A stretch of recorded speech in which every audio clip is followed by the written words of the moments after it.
হঠাৎ করে দরজা বন্ধের ধুম করে আওয়াজ আসতেই অধরার হাত থেকে বেলি ফুলের মালাটা মাটিতে পড়ে গেল।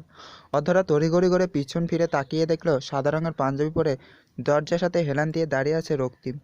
রক্তিমের মাথা বেয়ে ঘাম ঝরছে, ক্লান্তি আর বিরক্তি তার মুখশ্রীতে লেগে আছে। এক ধ্যানে রক্তিমের দিকে তাকিয়ে আছে। অধরার এহেন দৃষ্টি দেখে রক্তিম অনেকটাই বিরক্তি নিয়ে বলল, আমাকে কো- আমাকে কোনোদিন দেখিসনি তুই? রক্তিমের প্রশ্নে অধরার ধ্যান ভাঙে। সে নিজেকে সামলে বলল, আপনি এখানে কেন রক্তিম ভাইয়া? অধরার কথায় রক্তিম কোনো জবাব না দিয়ে ঢুলু ঢুলু পায়ে এগিয়ে এসে বিছানায় গা এলিয়ে বলল, আমার রুমের কাবার্ডে সবুজ রঙের পাঞ্জাবি রাখা আছে, সেটা নিয়ে আসো। আমি তোমার ওয়াশরুমে শাওয়ার নেব। পৃথুলা ডাইনি আমার রুমে বসে আছে। সারাদিন পালিয়ে বেড়ালাম, সেই আমার কাঁধেই চড়ে বসে আছে।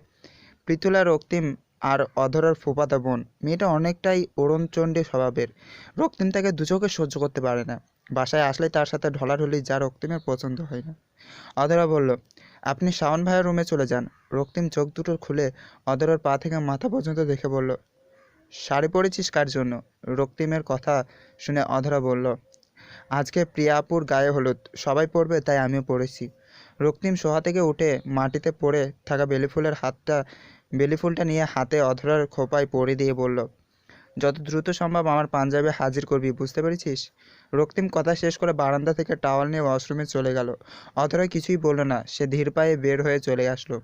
অধরার পুরো নাম অধরা জাহান, বাবার নাম তৈয়ব হোসেন, মায়ের নাম তাহিদা ইসলাম। অধরা একান্নবর্তী পরিবারের মেয়ে। তার বাবা আর দুই চাচা একসাথে একই বাড়িতে থাকে। সবাই একসাথে থাকলেও কারোর মধ্যে মনের মিল নেই। বিশেষ করে অধরার পরিবারের সাথে সবাই একটু কড়া কড়া ব্যবহার করে থাকে, কারণ অধরার বাবা অনেকটাই অসচ্ছল, ছোট একটা কাপড়ের দোকান তার। অধরার মা তাহিদাকে সবাই অমতে বিয়ে করার জন্য তার আজ এ দশা।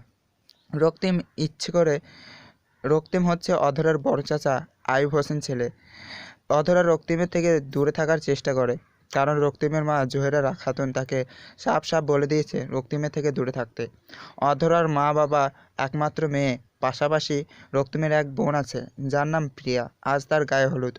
অধরার ছোট চাচা তৌহিদ হোসেন আর তার স্ত্রীর নাম ইলিনা চৌধুরী, বড়লোকের মেয়ে, তাই কারোর সাথে কথা সে শুনে না, কারোর কথা শুনতে বাধ্য নয়। তাদের এক ছেলে এক মেয়ে, ছেলের নাম শাওন, অধরার বড়, আর মেয়ের নাম ইরা, অধরার ছোট। চাচাতো ভাই বোনের মধ্যে সবার রক্তিম সবার বড়। এরপর শাওন, প্রিয়া, অধরা, ইরা। অধরা সোজা রান্নাঘরে চলে আসলো। অধরার মা তাহিদার শাড়ির আঁচল কোমর গুজে কাজ করছে। মায়ের দিকে তাকিয়ে অধরার দীর্ঘশ্বাস ছেড়ে বলল, বড় চাচা ছোট চাচি কোথায়? সব কাজ তোমাকে দিয়ে চলে গেছে? তাহিদা মেয়ের কথায় কোনো প্রতিক্রিয়া না দেখিয়ে বলল, শাড়িটাই তোকে খুব সুন্দর লাগছে। অধরা মুচকে এসে বলল, মা, বাবা কবে এ বাসা থেকে আমাদের নিয়ে দূরে চলে যাবে? অধরার কথায় তাহিদা তার মুখ চেপে ধরে বলল, পরিবার ছেড়ে কোথায় যাব? আর তোকে এসব কে বলেছে? অধরা বলল, বাবা আমাকে ওয়াদা করেছে সে আমাদের অন্য বাসায় নিয়ে যাবেন। মা, তুমি কেন এখানে থাকতে চাও? সবাই আমাদের অপমান করে, শুধু রক্তিম ভাইয়া, প্রিয়া আপু, শাওন ভাইয়া আর ইরাবাদে আমরা ভালো লাগে না মা। অধরা কথা শেষ করে সেখান থেকে দৌড়ে চলে যায়। তাহিদা মেহের যাওয়ার দিকে তাকিয়ে দুপাটা চোখের পানি ফেলে আবার কাজে মনোযোগ দেয়। অধরা রক্তিমের রুমের সামনে এসে দাঁড়িয়ে আছে, ভিতরে যাওয়ার সাহস সে পাচ্ছে না। পৃথুলা বিছানায় বসে আছে। অধরা গুটি গুটি পায়ে ভিতরে প্রবেশ করলো, তারপর বলল, পৃথু আপু, কাবার থেকে রক্তিম ভাইয়ের পাঞ্জাবিটা নিয়ে যাই। পৃথুলা ফোন থেকে মাথা উঠিয়ে অধরার দিকে তাকিয়ে বলল, রক্তিমের পাঞ্জাবি দিয়ে তুই কি করবি? পৃথুলা আর রক্তিম সমবয়সী। অধরা বলল, পৃথু আপু, উনি আমার রুমে শাওয়ার নিচ্ছে, আমাকে বললো কাবার থেকে পাঞ্জাবি এনে দিতে তাকে। পৃথুলা অধরার কথা শুনে সামনে থাকা বালিশটা তার উপর ছুঁড়ে মেরে বলল, তুই যা এখান থেকে, আমি পাঞ্জাবি নিয়ে আসছি। আর খবরদার তুই তোর রুমের আশেপাশেও থাকবি না। অধরার কিছু না বলে রুম থেকে বের হয়ে সোজা ছাদে চলে গেল। একটু পর হলুদের অনুষ্ঠান শুরু হবে তাই।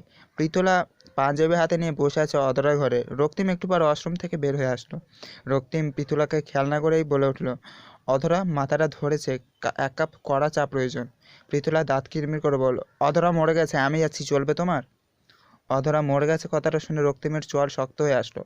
সে পিছন ফিরে পৃথুলাকে ভয়ঙ্কর নজরে দেখল। পৃথুলা ভয় পেয়ে বলল, মজা করছিলাম তো। রক্তিম রাগে কটমট করতে করতে এগিয়ে পৃথুলার হাত থেকে পাঞ্জাবিটা নিয়ে ছুঁড়ে ফেলে দিল। তারপর এমন এক অনাকাঙ্ক্ষিত আচরণ করলো যার কারণে পৃথুলা থ মেরে বসে উড়িল। রক্তিম পৃথুলা গালে ঠাস করে একটা চড় মেরে দিল। পৃথুলা গালে হাত দিয়ে বসে আছে। রক্তিম আঙুল উঁচিয়ে বলল, ফার্দার কাউকে এমন কথা বলার আগে এই থাপ্পড়টা মনে রাখবি, ইডিয়ট। এতটুকু বলে রক্তিম ফ্লোর থেকে পাঞ্জাবিটা তুলে নিল, তারপর পরে নিয়ে বোতাম লাগাতে লাগাতে রুম থেকে বের হয়ে আসলো। পৃথুলা এখনও সেভাবেই বসে আছে, তার চোখ বেয়ে অশ্রু গড়িয়ে পড়ছে। সে বালিশে মুখ গুজে কান্না করতে করতে বলল, কেন এত ভালোবাসার অধরার প্রতি? অধরা ছাদে শাওনের পাশে দাঁড়িয়ে আছে। ইরা এখন পর্যন্ত হাজার পোজে ছবি তুলে ফেলেছে। শাওন তাতে বিরক্ত হয়ে বলল, এক ঢঙ্গি কম ছিল যে এখন আরেক ঢঙ্গি জন্ম নিল। অধরা ভুরুকুচকে বলল, কার কথা বলছো? শান বলল, কার আবার? আমাদের ডাইনি পৃথুলা। আপনজন কোথা থেকে দেখা যাচ্ছে, তাই না? ইরা রেগে বলল, খবরদার, আমাকে পৃথুলা আপুর সাথে তুলনা করেছে তো তোমার চুল গায়েব করে দেবো। শান বলল, ওরে বাবা, ভয় পেয়েছি, দূর হ আমার সামনে থেকে। আপন বোন বলে মারছি না, ফাউল কোথাকার। ইরা অধরের সামনে থেকে এসে বলল, দেখেছো আপু আমায় কি বললো? তোমার ভাই রক্তিম ভাই আসুক, তারপর দেখাচ্ছি। অধরা বলল, দুজনেই চুপ থাকো, সব মেহমানরা আসতে শুরু করে দিয়েছে, তোমরা এভাবে ঝগড়া করো না। তখন পিছন থেকে একজন বলল, অধরা মামুনি যে কেমন আছে? অধরা পিছন থেকে ফিরে দেখলো পাশের আন্টি। অধরা হাসি মুখ করে বলল, জি ভালো, আপনি কেমন আছেন? আন্টিটা বলল, ভালোই আছি, তা তোমাকে তো বেশ সুন্দর লাগছে। অধরা মুচকি এসে বলল, ধন্যবাদ। আন্টি কিছু বলতে নেবে তার আগে রক্তিম এসে হাজির। রক্তিম এসে অধরাকে বলল, অধরা, প্রিয়া এসে পড়েছ, তাড়াতাড়ি ওকে নিয়ে স্টেজে চলে আয়। অধরা আর এক সেকেন্ডও দেরি না করে দৌড়ে নিচে এসে প্রিয়া রুম চলে গেল। সেখানে গিয়ে দেখলো প্রিয়াকে হলুদ রঙের শাড়িতে একদম হলুদ পরি লাগছে।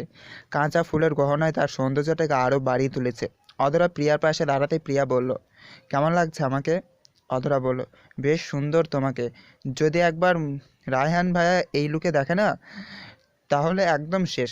প্রিয়া বলল, রায়হানকে পাঠিয়েছি ছবি দেখ, রায়হানকে পাঠিয়েছি ছবি দেখ কী রিপ্লাই আছে। অধরা বলল, আপু, তাদের পক্ষ থেকে কেউ আজ আসবে না। কেউ আসবে না? প্রিয়া গহনা ঠিক করতে করতে বলল, রায়ানের ছোট ভাই রাহাত আসবে। অধরা বলল, আপু চলো, তোমাকে স্টেজে নিয়ে যেতে বলেছে। তখনই ঘরে প্রবেশ করলো প্রিয়ার মা জোহেরা খাতুন। সে অধরার দিকে একবার তাকিয়ে হাতে থাকা বক্সটা খুলে প্রিয়ার জন্য একটা গলার নেকলেস বের করে তাকে পরিয়ে দিল। প্রিয়া মাকে জড়িয়ে ধরে বলল, মা, এটা অনেক সুন্দর, ধন্যবাদ। জোহেরা খাতুন মেয়ের মাথায় হাত বুলিয়ে বলল, তোকে অনেক সুন্দর লাগছে, তোর বাবা কাজে ব্যস্ত তাই সে আসতে পারেনি। প্রিয়া বলল, কোনো সমস্যা নেই। জোহেরা খাতুন অধরার দিকে তাকিয়ে বললেন, প্রিয়া স্টেজে দিয়ে তুই রান্নাঘরে আসবি, একটু কাজ আছে। অধরা মাথা দুলিয়ে প্রিয়াকে নিয়ে ছাদে চলে গেল। প্রিয়ার আগমনে সবাই হই হুল্লোড় শুরু করে দিল। ক্যামেরাম্যান প্রিয়াকে নিয়ে ব্যস্ত হয়ে পড়ল। অধরা প্রিয়াকে স্টেজে বসিয়ে দিয়ে নিচে চলে আসলো। রান্নাঘরে গিয়ে দাঁড়াতেই জহিরা খাতুন বললেন, শোন, তোর মা অন্য কাজে ব্যস্ত, তুই এসব ফল কেটে প্লেটে সাজিয়ে রাখবি। আর শোন, সুন্দর করে কাজ করবি, প্রিয়ার দেবর আসবে, এসব ওর সামনে দিতে হবে। অধরার মনটা খারাপ হয়ে গেল। সবাই ছাদে কত মজা করছে, আর সে এখানে কাজ করতে থাকবে। কিন্তু বড় চাচিকে সে মানা করতে পারবে না, তাই শাড়ির আঁচল কোমরে গুজে কাজে লেগে গেল। জহিরা খাতুন নিজের কাজে চলে আসলো। রক্তিম ছাদে দাঁড়িয়ে সব কিছু পর্যবেক্ষণ করছে। বোনের বিয়ে দেখে ভাই এত ব্যস্ত, সাথে রয়েছে অধরার বাবা তৈয়ব হোসেন, সে সব কাজে অংশগ্রহণ করছে। রক্তিম আশেপাশে তাকিয়ে অধরাকে খোঁজার চেষ্টা করছে। তৈয়ব হোসেন রক্তিমকে দেখে তাকিয়ে বলল, কি হয়েছে বাবা, কাউকে খুঁজছ? রক্তিম বলল, না চাচা, আসলে আমি একটু নিচ থেকে আসছি, আপনি একটু খেয়াল রাখেন। তৈয়ব হোসেন মুখের হাসিটা চওড়া করে বলেন, অবশ্যই বাবা। রক্তিম মুচকে হেসে নিচে নেমে এদিক সেদিক অধরাকে খুঁজতে লাগলো। সে রান্নাঘরে গিয়ে দেখলো অধরা কাজে ব্যস্ত। রক্তিমের মাথাটা গরম হয়ে গেল। যেখানে সবাই মজা করতে ব্যস্ত, সেখানে মেয়েটাকে কাজে আটকে রেখেছে। রক্তিম অধরার কাছে গিয়ে তার হাত ধরে টান মারতেই চাকু দিয়ে অধরা হাত কেটে গেল। অধরা ব্যথায় যন্ত্রণা আহ করে উঠল। রক্তিম অধরার হাতের দিকে তাকাতেই দেখতে পেল অধরার হাত কেটে গল গল করে রক্ত ঝরছে। তা দেখে রক্তিম তার পাঞ্জাবির পকেট থেকে রুমালটা বের করে অধরার হাত চেপে ধরলো। অধরার হাত ধরে রক্তিম নিজের রুমে নিয়ে গিয়ে বিছানায় বসিয়ে দিয়ে ফার্স্ট এড বক্স এনে হাতে ব্যান্ডেজ করতে লাগলো। অধরা বলল, আপনি উপরে চলে যান, আমি করে নিতে পারবো, বড় চাচি দেখলে বকা দিবে, আমার কাজ বাকি আছে। অধরার কথা শুনে রক্তিম চোখ বড় করে তার দিকে তাকিয়ে বলল, চুপ করে বসে থাক, না হলে থাপ্পড়টা তোর গালে পড়বে। অধরা চুপ করে বসে রইল। রক্তিম তার কাজ শেষ করে বলল, সোজা ছাদে চলে যাবে, আমি মায়ের সাথে কথা বলে নেব। অধরা কিছু বলতে যাবে তার আগে রক্তিম বলল, 5 সেকেন্ডের মধ্যে আমার সামনে থেকে চলে যাবি। অধরা আর অপেক্ষা না করে সোজা রুম থেকে বের হয়ে চলে আসলো। প্রিয়াকে সবাই হলুদ ছোঁয়াতে ব্যস্ত। অধরা এক সাইডে দাঁড়িয়ে আছে। শাওন এসে অধরাকে বলল, তোরা হাত কাটলো কিভাবে? অধরা বলল, ফল কাটতে গিয়ে কেটে গেছে। শাওন বলল, প্রিয়ার দেবর চলে এসেছে, তুই দেখা করেছিস? অধরা বলল, না তো। আচ্ছা ফুপি কোথায়, তাকে তো দেখছি না। শাওন বলল, ওই মহিলার কথা বলিস না, কোনো জায়গায় দাঁড়িয়ে হয়তো তার গহনের হিসাব করছে। অধরা বলল, আচ্ছা তার সাথে দেখা করে আসি, না হলে কথা শুনতে হবে। শাওন বলল, যা বোন, তুই মহান দেবী। অধরা আশেপাশে তাকিয়ে দেখলো তার ফুপি রোকেয়া হোসেন একজনের সাথে দাঁড়িয়ে কথা বলছে। অধরা তার পাশে দাঁড়িয়ে বলল, ফুপি কেমন আছো? রোকেয়া হোসেন অধরার দিকে তাকিয়ে মুখ বাঁকিয়ে বলল, ফুপির কথা আজ মনে পড়েছে, এতক্ষণ ধরে এসেছি কেউ তো এসে একদণ্ড কথাও বলেনি। অধরা বলল, ভুল হয়ে গেছে ফুপি। রোকেয়া হোসেন বলল, পৃথুলা কোথায়? অধরা বলল, স্টেজে প্রিয়া আপুর পাশে। তখনই ইরা এসে অধরা হাত টেনে ধরে নিয়ে যায় স্টেজে। সেখানে রক্তিমও আছে। সবাই একসাথে দাঁড়িয়ে ছবি তুলছে। ইরা অধরাকে রক্তিমের পাশে দাঁড় করিয়ে দিল। তা দেখে পৃথুলার রাগটা বেড়ে গেল। শাওন আগুনে ঘি ঢেলে বলল, অধরা রক্তিম ভাইকে মানিয়েছে কি বলিস ইরা? ইরা বলল, ধুর রাখো তোমার কথা, আমার ছবির পোজ নষ্ট হচ্ছে। পৃথুলা রেগে গিয়ে স্টেজ থেকে নেমে গেল। রক্তিম অধরা একসাথে দাঁড়িয়ে ছবি তুলছে। প্রিয়াকে হলুদ ছুঁয়ে স্টেজ থেকে নামতে নিবে প্রিয়া অধরার হাত ধরে তার গালে হলুদ দিয়ে বলল, তোর বিয়েটা যাতে তাড়াতাড়ি হয়ে যায়। অধরা মুচকিয়েছে স্টেজ থেকে নেমে। তখনই কেউ বলে উঠল, অধরা তোমাকে অনেক সুন্দর লাগছে। অধরা পিছনে ফিরে দেখলো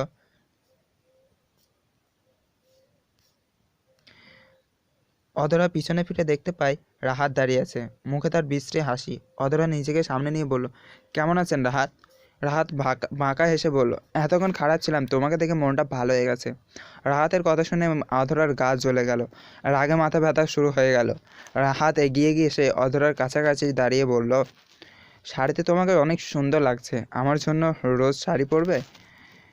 রাহাতের কথা শেষ হতেই রক্তিম সেখানে উপস্থিত হলো। রক্তিম দেখে রাহাত পিছিয়ে গেল। রক্তিম অধরার হাত শক্ত করে ধরে বলল, এখানে কি করছিস? চাচা তোকে খুঁজছে, যা এখনই নিচে। অধরা আর এক মুহূর্ত দেরি না করে সেখান থেকে নিচে নেমে যায়। রাহাত অধরার যাওয়ার দিকে তাকিয়ে বাঁকা এসে রক্তিমে তাকিয়ে বলল, কেমন আছেন আপনি? রক্তিম বলল, এতক্ষণ ভালো ছিলাম, তোমাকে দেখে মুডটা নষ্ট হয়ে গেল। এতটুকু বলে রক্তিম সেখান থেকে চলে আসে। রাহাত রক্তিমের যাওয়ার দিকে রাগী চোখে তাকিয়ে থাকে। অধরা নিচে নামতে ইরা তাকে ধরে বলে, আপু আমরা সবাই মেহেদি লাগাবো একটু পরেই, হলুদের অনুষ্ঠান শেষ হয়ে যাবে। অধরা বলল, তাহলে ফ্রেশ হয়ে সবাই হল রুমে একসাথে বসে মেহেদি লাগাবো। ইরা বলল, ঠিক আছে বলেছ, ঠিক বলেছ। অধরা আর ইরা নিজ নিজ রুমে চলে গেল। অধরা ফ্রেশ হয়ে সোজা মায়ের ঘরে আসতেই দেখতে পেল তাহিদা ইসলাম নিজের পা মালিশ করছে। অধরা রুমের ভিতরে ঢুকে মায়ের পা মালিশ করতে লাগলো। তাহিদা ইসলাম মেহের কাণ্ডে অবাক হয়ে বলল, তুই এখানে কি করছিস? সবার সাথে মেহেদি লাগাতে বসে পড়। অধরা বলল, পা ব্যথা করছিল তো, আমাকে কেন ডাকনি? তাহিদা ইসলাম বললেন, আমার ব্যথা কমে গেছে, তুই যা, ইরা তোর জন্য অপেক্ষা করছে। অধরা বলল, আমি যাব কিন্তু পরে। অধরা মায়ের পা মালিশ করে দিয়ে হাত ধুয়ে বাইরে চলে আসলো। সব মেয়েদের সাথে হলরুমে বসে মেহেদি লাগাতে শুরু করলো। প্রিয়ার জন্য মেহেদি ডিজাইনার এক রাতের জন্য ডেকে আনা হয়েছে। বউয়ের জন্য সব কিছু বেস্ট হবে। প্রিয়া অধরার হাত ধরে বলল, তুই কিন্তু খালি হাতে থাকবি না, আমার মেহেদি দেওয়া শেষ হলে তুই মেহেদি দিবি। অধরা বলল, আমি তো নিজেটা নিজেই দিতে পারবো। প্রিয়া বলল, বেশি কথা বলবি না, বুঝেছিস? তখনই পৃথুলা এসে হাজির। সে এসে মেহেদির ডিজাইনারকে বলতে লাগলো, বইটা শেষ হলে আমাকে দিয়ে দেবেন, টাকার টেনশন করবে না। প্রিয়া বলল, আপু তুমি টাকার কথা বলছো কেন? যার যার ওনার কাছে যার ওনার কাছ থেকে মেহেদি দিতে মন চাইবে সে দিতে পারবে। পৃথুলা বলল, প্রিয়া চুপচাপ মেহেদি দাও, এত কথা বলো না। আর অধরা এক কাপ চা নিয়ে আসো, মাথাটা ধরেছে। অধরা চা আনার জন্য উঠে দাঁড়াতেই ইরা তার কানে বিড়বিড় করে বলল, চিনির বদলে লবণ দিয়ে দেবে চাতে, তাহলে বুঝবে কত মজা লাগে। অধরা বলল, এসব কি বলছো, চুপ থাকো। বলেই সে চলে আসলো রান্নাঘরে। চা নিয়ে পৃথুলাকে দিয়ে সে বসে বলল। তখনই রক্তিম এসে বলল, অধরা আমার খাবারটা নিয়ে রুমে আয় তো, খিদে পেয়েছে, খাওয়ার সময় পাইনি। পৃথুলা চায়ের কাপটা রেখে তড়িঘড়ি করে উঠে দাঁড়িয়ে বলল, আমি নিয়ে এসেছি, তুমি ফ্রেশ হয়ে আসো। রক্তিম ভ্রু কুঁচকে বলল, তোমার নাম অধরা? পৃথুলা বলল, না। রক্তিম বলল, তাহলে তুমি কেন নিয়ে আসবে? আমি যাকে বলেছি সে নিয়ে আসবে। দেখো পৃথুলা, আমার মাথা থেকে এভাবেই গরম হয়েছে এমনিতেই, কোনো কিছু বলতে চায় না। প্রিয়া বলল, ভাইয়া তুমি ঠান্ডা হও, এই অধরা যা খাবার নিয়ে ভাই রুমে দিয়ে আই। রক্তিম রেগে বলল, তা শুনবে কেন, মানুষের কথা শুনে থম মেরে বসে আছে, স্টুপিড কোথাকার। অধরের সাথে সাথে দাঁড়িয়ে পড়ল। আবার ছুটল রান্নাঘরে, খাবার নিয়ে ছুটল রক্তিমের ঘরে। রক্তিম ঘরে প্রবেশ করতেই অধরা ওয়াশরুম থেকে পানি পড়ার আওয়াজ শুনতে পায়। অধরা খাবার পানি টেবিলের উপর রেখে রুম থেকে বাইরে আসতে নেবে তখনই রক্তিম ওয়াশরুম থেকে বের হয়ে বলল, আমার কাবারটা খুলে দেখ, একটা প্যাকেট আছে, সেটা নিয়ে তোর রুমে চলে যাবি। আর হাতের অবস্থা কেমন? অধরা পিছন ফিরে দেখলো রক্তিমকে, মুখ বেয়ে পানি বিন্দু ঝরছে, চুলগুলো ভিজে গেছে। রক্তিম সামনে চুলগুলো পিছনে ঠেলে দিয়ে বলল, কিরে কিছু বলছিস না কেন? অধরা বলল, হাত ঠিক আছে। রক্তিম বলল, মেহেদি এক হাতে দিবি, ওই হাতে দিলে ব্যথা বাড়বে। অধরা বলল, জানি। রক্তিম বলল, কাবার্ড খুলে প্যাকেটটা নিয়ে যা।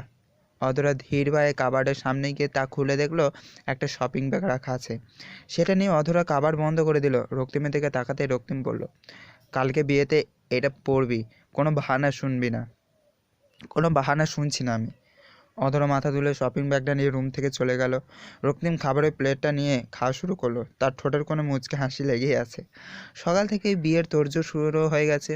অধরা নিজের রুমে বসে রক্তিমের দেওয়া গাউনটা খুলে দেখলো কালো রঙের গাউন। বেশ লাগছে অধরার কাছে। সবাই বিয়ের জন্য শপিং করতে পারলেও অধরার ইচ্ছা করেই করেনি। এতে টাকা খরচ করে কোনো লাভ নেই। আর বাবার উপরে এতটা চাপ সে সৃষ্টি করতে চায় না। ভাবনার মাঝে দরজা ঠেলে ঘরে ঢুকলো তৈয়ব হোসেন।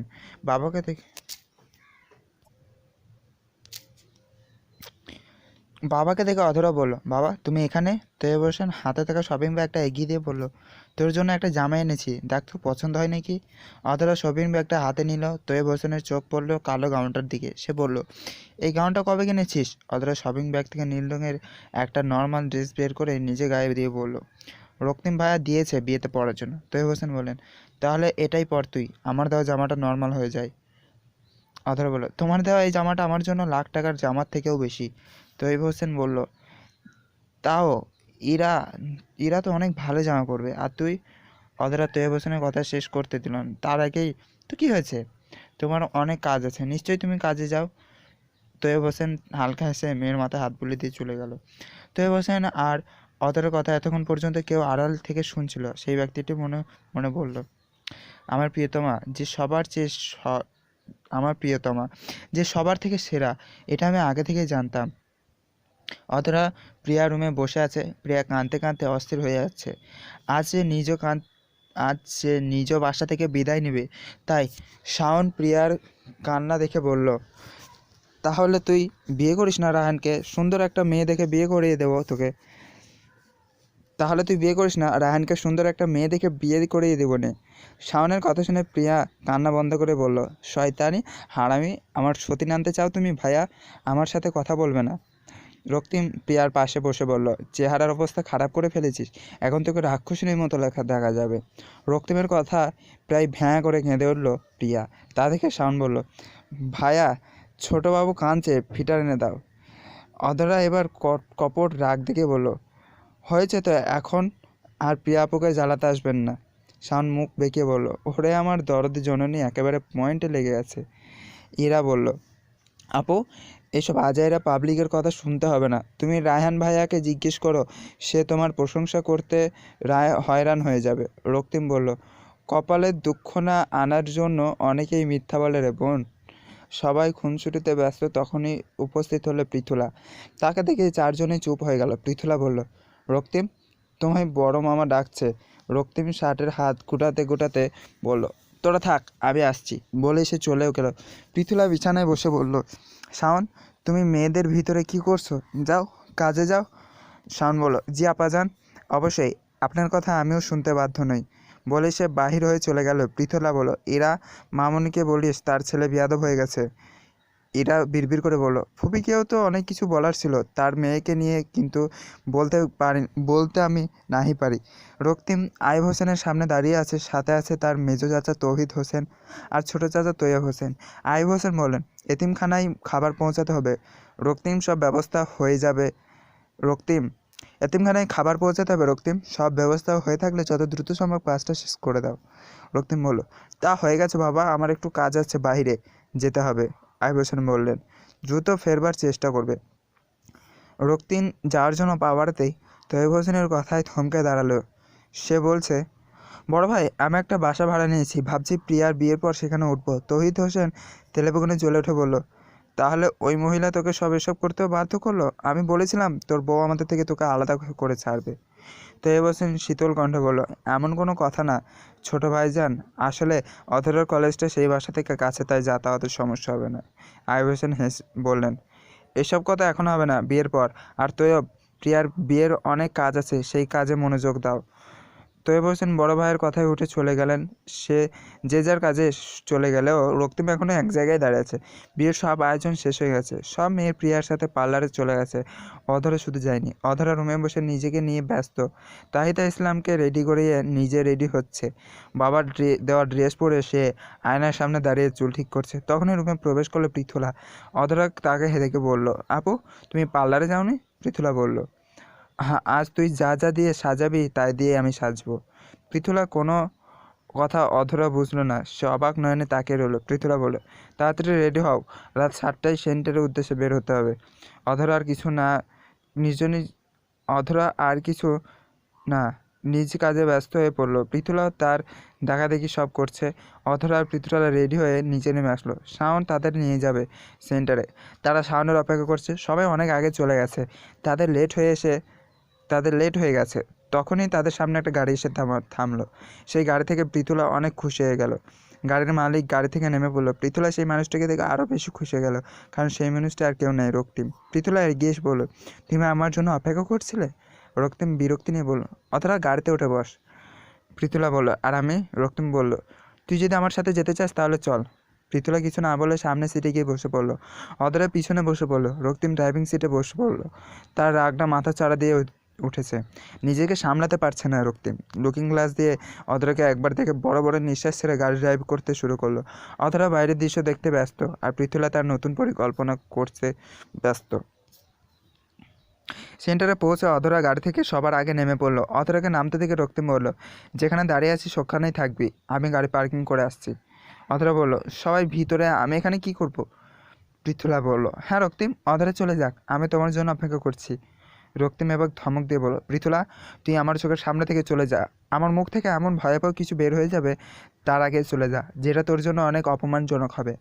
পৃথুলা এবার অধরার দিকে তাকিয়ে রাগে ফুঁসতে ফুঁসতে চলে গেল ভিতরে। অধরার দিকে গরম চোখে তাকালো রক্তিম। অধরা চুপ হয়ে গেল, সেখানে দাঁড়িয়ে রইল। কিছুক্ষণ পর রক্তিম গাড়ি পার করে অধরার কাছে চলে আসে। অধরা রক্তিমকে ভালোভাবে পর্যবেক্ষণ করতে থাকে। হালকা মেরুন রঙের পাঞ্জাবি পরেছে রক্তিম, হাতে কালো কালারের ঘড়ি, চুলগুলো সুন্দর করে সেট করা আছে। রক্তিম অধরার এহেন চাহনি দেখে বলল, এখানেই দাঁড়িয়ে থাকবি নাকি ভেতরেও যাবি? অধরা চোখ সরিয়ে নিয়ে বলল, আপনিই তো দাঁড়িয়ে থাকতে বললেন। রক্তিম কথা না বাড়িয়ে হাঁটা ধরলো। অধরা তার পিছে পিছে হাঁটা ধরলো। সেন্টারের ভিতরে ঢুকতে রক্তিমকে তার ফ্রেন্ড সার্কেল ঘিরে ধরলো। অধরা তাদের থেকে সরে আসলো। একবার রক্তিমের হাসি মাখা মুখের দিকে তাকিয়ে সেখান থেকে চলে আসলো।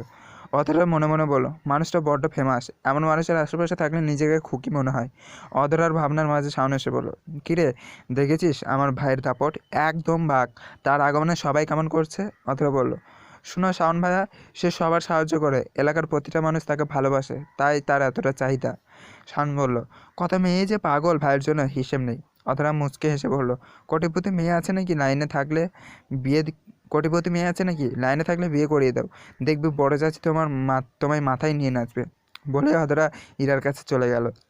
এতটুকু কথা বলতে অধরার অনেক কষ্ট হয়েছে, কিন্তু সে কষ্টকে নিজের মনে ঘর বানাতে দিবে না। বামুন হয়ে এসে চাঁদের আশা করে না। অধরা ইরার পাশে এসে দাঁড়ালো। শাওন একটা দীর্ঘশ্বাস ছেড়ে রক্তিমের কাছে চলে গেল। তার মনটা একটু হলেও খারাপ আছে। রক্তিম সবার সাথে কথা বলছে বেশ শালীনভাবে, নিজের কাজ করছে।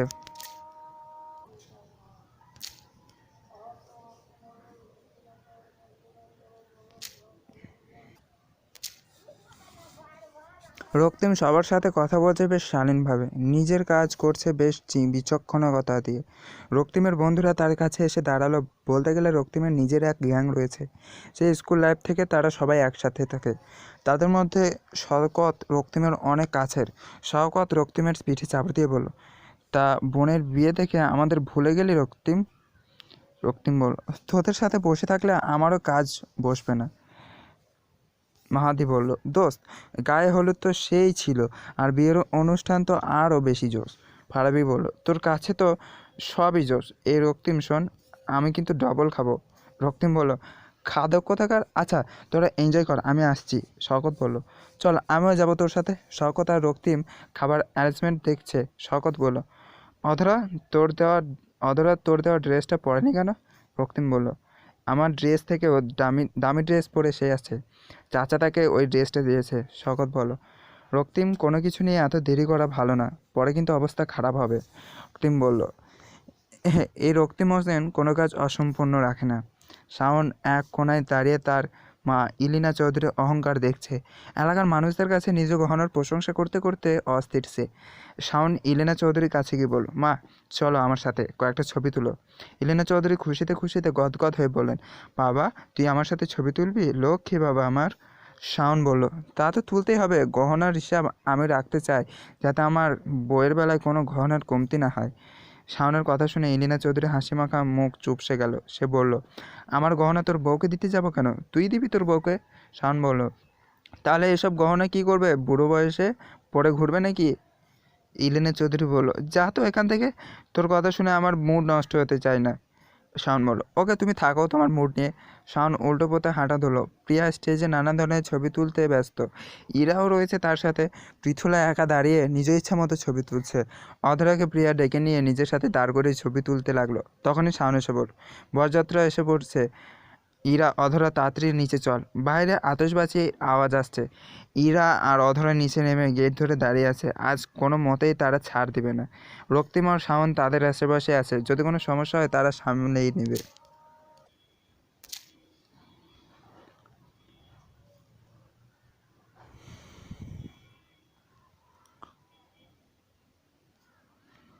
রক্তিম অধরার কাছাকাছি দাঁড়িয়ে আছে। রায়হান গাড়ি থেকে নামতেই সবাই হই হুল্লোড়ে মেতে উঠল। রায়হান, ইরা আর অধরার সামনে এসে দাঁড়ালো। সাথে আছে রাহাত আর তার বন্ধুরা। রায়হান বলল, শালি সাহেবা কি চাই আপনাদের? বউ যে আমার অপেক্ষা করছে। অধরা বলল, ওগো দুলাভাই, বউয়ের কাছে তো যেতে পারবে না, যদি শালি সাহেবাদের হাতে 10,000 টাকা দেন তবেই খুলবে বউয়ের কাছে যাওয়ার দুয়ার। রাহাত বলল, আরে ভাইয়া আরে ভাইয়া রে, তোর শালিরা জোশ কবিতা বলতে পারে। অধরা রাহাতকে ইগনোর করে বলল, দিবেন তো শালিদের হাতে নগদ টাকা? রায়হান বলল, না দিয়ে কি উপায় আছে আমার? ইরা বলল, আহারে বেচারা, পায় না যে বইয়ের দেখা। সবাই হো হো করে হেসে উঠল। রায়হান পকেট থেকে টাকা বের করে অধরার হাতে দিয়ে বলল, অতঃপর রায়হান ভিতরে ঢোকার সুযোগ পেলে অধরার হাতের জিনিস টেবিল রেখে যেই না চলে আসতে নেবে তখনই রাহাত এসে বলল, অধরা আজও তোমাকে অনেক সুন্দর লাগছে, তার রূপের রহস্য কি? অধরা বলল, 2 গ্লাস করলার জুস প্রতিদিন আপনার এই বোরিং চেহারায় একদম সুন্দর হয়ে যাবে। অধরা এতটুকু বলে সেখান থেকে চলে আসে। রাহাত সেখানে দাঁড়িয়ে নিজ অপমানের জন্য ফুঁসছে। রক্তিম অধরাকে এত রাগী মুখে দেখে তার কাছে চলে আসে। অধরা রক্তিমকে দেখে নিজেকে সামনে নিল। রাহাতের কথা শুনে আর তার ব্যবহারে রাগ হচ্ছে প্রচুর। রক্তিম অধরা পাশে গিয়ে দাঁড়িয়ে বলল, কি হয়েছে? কিছু না। একদম মিথ্যা বলবি না রাহাত। রাহাত কি কিছু করেছে? অধরা অবাক চোখে রক্তিমের দিকে তাকালো। রক্তিম বলল, কি করেছে? অধরা জানে রক্তিম জানলে এখান থেকে খারাপ কিছু হয়ে যাবে, তাই অধরা বলল, কিছু না, আপনি শুধু শুধু এসব ভেবে মাথা নষ্ট করবেন না। অধরা নিজের কথা শেষ করে সেখান থেকে চলে গেল। রক্তিম নাক ফুলে ফোন বের করে শওকতকে ফোন করে বলল, রাত ছেলেটার উপর নজর রাখবি, বলে সে খটখট করে ফোনটা রেখে মেহমানের কাছে চলে যায়। প্রিয়া আর রায়হানের বিয়ের কাজকর্ম শুরু হলো। কাজী বিয়ে পড়ানো শুরু করলো। প্রিয়াকে কবুল বলতে বলা হয়, সে কিছুক্ষণ সময় নিয়ে কবুল বলে দেয়। রায়হানের কাছে গিয়ে তাকে কবুল বলতে বললে সে দ্রুত কবুল বলে দেয়। সবাই তাদের মন ভরে দোয়া করে যাতে তাদের বিবাহিত জীবন সুখের হোক। বিয়ের সব কাজ শেষ হওয়ার পরই সবাই খেতে বসলো। অধরা, ইরা অতিথি আপ্যায়ন করতে ব্যস্ত। হঠাৎ রাহাত অধরাকে ডেকে তার টেবিলের সামনে নিয়ে আসে আর বলল, অধরা, তুমি যদি আমার প্লেটে খাবার পরিবেশন করতে তাহলে আমার জীবন ধন্য হয়ে যেত। অধরা না চাইতে রাহাতের প্লেটে খাবার তুলে দিতে লাগলো। রাহাত অধরার দিকে তাকিয়ে বাঁকা হাসছে। হঠাৎ সে অধরার হাত ধরে ফেলে। অধরা বড় বড় চোখে রাহাতের দিকে তাকাতেই সে হাত ছেড়ে দুষ্ট এসে বলল, ভুলে হাত লেগে আছে। অধরা সেখান থেকে দ্রুত পায়ে হেঁটে ইরার কাছে চলে যায়। সবাই ব্যস্ত থাকার কারণে এ ঘটনা কারো চোখে পড়েনি, কিন্তু একজনের চোখ এসব এড়ায়নি। সেই ব্যক্তির চোখ লাল বর্ণ ধারণ করেছে, রাগে তার সমস্ত শরীর কাঁপছে, তবুও নিজেকে ঠান্ডা রাখছে। সেই ব্যক্তিটি আর কেউ নাই, রক্তিম। সে রাগ কন্ট্রোল করার জন্য হাতে থাকা গ্লাসটা ফ্লোরে আছাড় মেরে দেয়। চেঁচামেচিতে কেউই খেয়াল করেনি। শওকত এসে রক্তিমকে সেখান থেকে নিয়ে চলে যায়। আসে সেন্টারের বাইরে খালি জায়গাটায় নিয়ে যায় রক্তিমকে। রক্তিম বলল, শওকত, আমি ওকে জানে মেরে ফেলবো। কত বড় সাহস! আমি ওকে ছাড়বো না। শওকত রক্তিমের এরূপ থেকে শুকনো ঢোক গিলে বলল, দোস্ত তুই শান্ত হ, তোর বোনের বিয়ে সব নষ্ট হয়ে যাবে। রক্তিম চোখ বন্ধ করে নিজের রাগকে সামলাতে লাগলো। রক্তিম শওকতের কাঁধে হাত রেখে বলল, ভিতরে চল ভিতরে, আমি ঠিক আছি। শওকত বলল, ঠিক আছে, মাথা ঠান্ডা রাখবি। রক্তিমকে নিয়ে শওকত ভিতরে চলে আসলো। সবাই ব্যস্ততার মধ্যে পার করছে সময়। বিদায়ের সময় চলে আসলো। প্রিয়া আইব হোসেনকে ধরে চোখের পানি ফেলছে। জোহেরা খাতুন মেয়ের জন্য কাঁদছে। এত আদরের মেয়ে আজ পরের ঘরে চলে যাচ্ছে। প্রিয়া, অধরা আর এরাকে ধরে অনেক কান্না করলো। পৃথুলা প্রিয়ার জন্য দুফোঁটা চোখের পানি ফেললো। সবার থেকে বিদায় নিয়ে প্রিয়া রক্তিমের হাত ধরে বলল, ভাইয়া রাগ সামলে রাখবে, এত রাগ ভালো না। রক্তিম বোনের মাথায় হাত বুলিয়ে বলল, চেষ্টা করব। রক্তিম প্রিয়াকে রাহেনের হাতে তুলে দিল। প্রিয়া আর রাহেন গাড়িতে বসে পড়লো। রক্তিম গাড়ির যাওয়ার দিকে তাকিয়ে রইল। সব মেহমানদের বিদায় দিতে লাগলো। রাহাত রক্তিমের দিকে হাত বাড়িয়ে বলল, বাই ব্রো, কালকে দেখা হবে আমাদের বাসায়। রক্তিম রাহাতের হাতের দিকে তাকিয়ে একটা বাঁকি হাসি দিয়ে শক্ত করে তার হাতটা মুচড়ে দিলে, যাতে করে রাহাত ব্যথায় কুঁকড়ে উঠলো আর আহ বলে আস্তে করে চিৎকার করে উঠলো। রক্তিম হাতটা ছেড়ে দিয়ে বলল, সরি ব্রো, আসলে ভুলে এমনটা হয়ে গেছে। রাহাত হাত ঝাড়া দিতে দিতে বলে ইটস ওকে বলেই সে গাড়িতে উঠে পড়লো। রক্তিম বাঁকা এসে গাড়ির দিকে তাকিয়ে রইল। সব কাজ শেষ করে সবাই বাসায় ফিরে আসলো। সবাই বেশ ক্লান্ত, যে যার রুমে চলে গেল। অধরা রুমে ফ্রেশ হয়ে বিছানায় গা এলে দিতেই তার ফোনটা বেজে উঠলো। অধরা ফোনে হাত নিয়ে দেখলো রক্তিম ফোন করেছে। অধরা একটু চিন্তায় পড়ে গেল। সে মনে মনে বলল, রক্তিম ভাই আমাকে এখন ফোন কেন করছে? আবারও ফোনটা বেজে উঠলো। অধরা ফোন রিসিভ করতে রক্তিম বলল, ছাদে তোর সাথে কথা আছে। অধরা বলল, এত রাতে ছাদে আমি আসতে পারবো না। আমি তোর রুমে চলে আসবো, তখন যেটা হবে সেটা তুই সামলাতে পারবি তো? অধরা হতভম্ব হয়ে চুপ করে বসে রইল। রক্তিম আবার বল, কি করবি তাড়াতাড়ি বল। আমি আসছি। অধরার কথা শুনে রক্তিম ফোন কেটে দিল। অধরা অন্যটা মাথায় জড়িয়ে দরজা খুলে ছাদের উদ্দেশ্যে বের হয়ে পড়ল।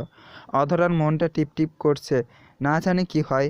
অধরা সিঁড়ি বেয়ে ছাদে দরজা ঠেলে ভিতরে চলে গেল। সামনে তাকিয়ে দেখলো রক্তিম ছাদের রেলিং ধরে আকাশের দিকে তাকিয়ে আছে। পাঞ্জাবিটা পাল্টে অফ হোয়াইট রঙের শার্ট আর ট্রাউজার পরে আছে। হাতে তার কালো সেই ঘড়ি। অধরা বুঝে না এই ঘড়িটা এত স্পেশাল কেন তার কাছে। সবসময় এটা পরে থাকতে হবে। অধরা নিজ ভাবনা থেকে বের হয়ে ধীর পায়ে এগিয়ে গেল রক্তিমের কাছে। তার থেকে দূরত্ব বজায় রেখে অধরা দাঁড়ালো। রক্তিম আকাশের দিকে তাকিয়ে থেকেই বলল, চাচা যে বাসা থেকে চলে যেতে চাইছে, এটাকে তুই জানিস? রক্তিমের প্রশ্নে অনেকটা ঘাবড়ে গেল সে, কারণ রক্তিমের কণ্ঠটা তার কাছে ভালো ঠেকছে না। অধরা শুকনো ঢোক গিলে বলল, জানি। এই ভাবনাটা চাচার মনে উদয় হলো কি করে, তা কি জানতে পারি? আমি বলেছি তাই। কত বড় হয়ে গেছিস তাই না অধরা? রক্তিমের কথা শুনে অধরা চুপ করে রইল। রক্তিম বলল, এত বড় হয়ে গেছিস যে এখন আলাদা থাকার প্ল্যান করছিস? অধরা মাথা নিচু করে বলল, আমি নিজের ইচ্ছায় এমন করছি না। আপনার মা, ছোটো চাচি সবসময় মাকে অপমান করে। আমি কিছু বলতে পারি না। বাবা আপনাদের অমতে কিছু বলতে পারে না, এবং কি নিজ মেয়ের ব্যাপারেও কোনো সিদ্ধান্ত নিতে পারে না। আপনি আমার জায়গায় হলে কি করতেন? এসব মেনে নিতেন? আমি তো খুব ভালো কলেজে চান্স পেয়েছিলাম।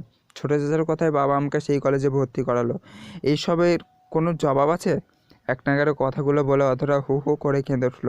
রক্তিম ভাবলেশীনভাবে সব কথা শুনলো। তারপর অধরার কাছে গিয়ে বলল, শাওন, ইরা, প্রিয়াকে ছাড়া থাকতে পারবি? আমার কথা তো বাদ দিলাম, কারণ আমি তো তোর লিস্টে পড়ি না। এখন তুই বল, ওদের ছাড়া থাকতে পারবি? অধরা অশ্রুসিক্ত নয়নে রক্তিমের দিকে মাথা তুলে তাকালো। রক্তিম সেই চোখের গভীরতা মাপতে থাকলো।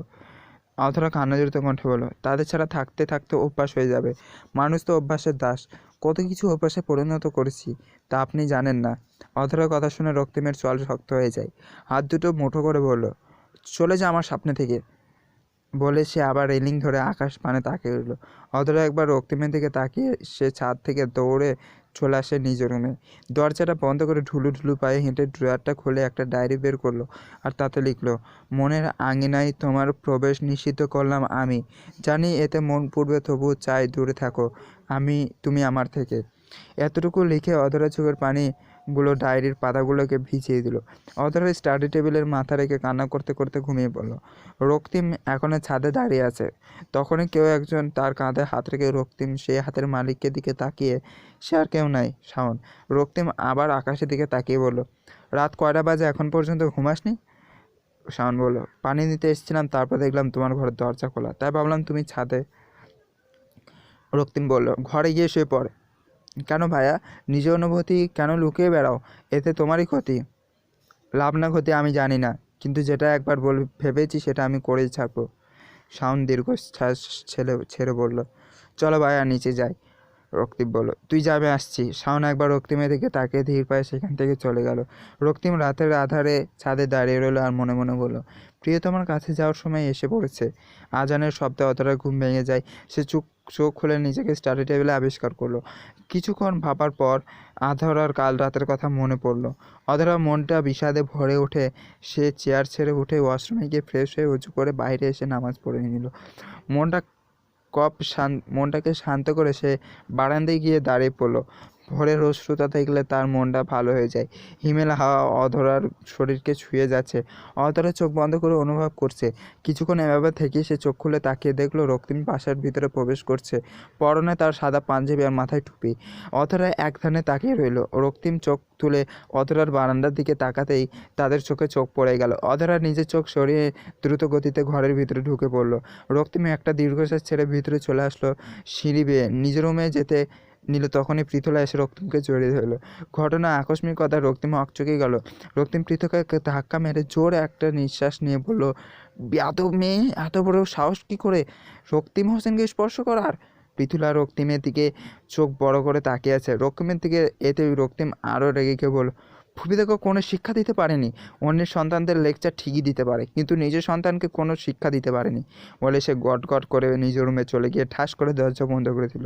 পৃথুলার চোখ লাল বর্ণ ধারণ করেছে। সে মনে মনে বলল, আজ তুমি বলে ছেড়ে দিলাম রক্তিম, কিন্তু অন্য কেউ হলে।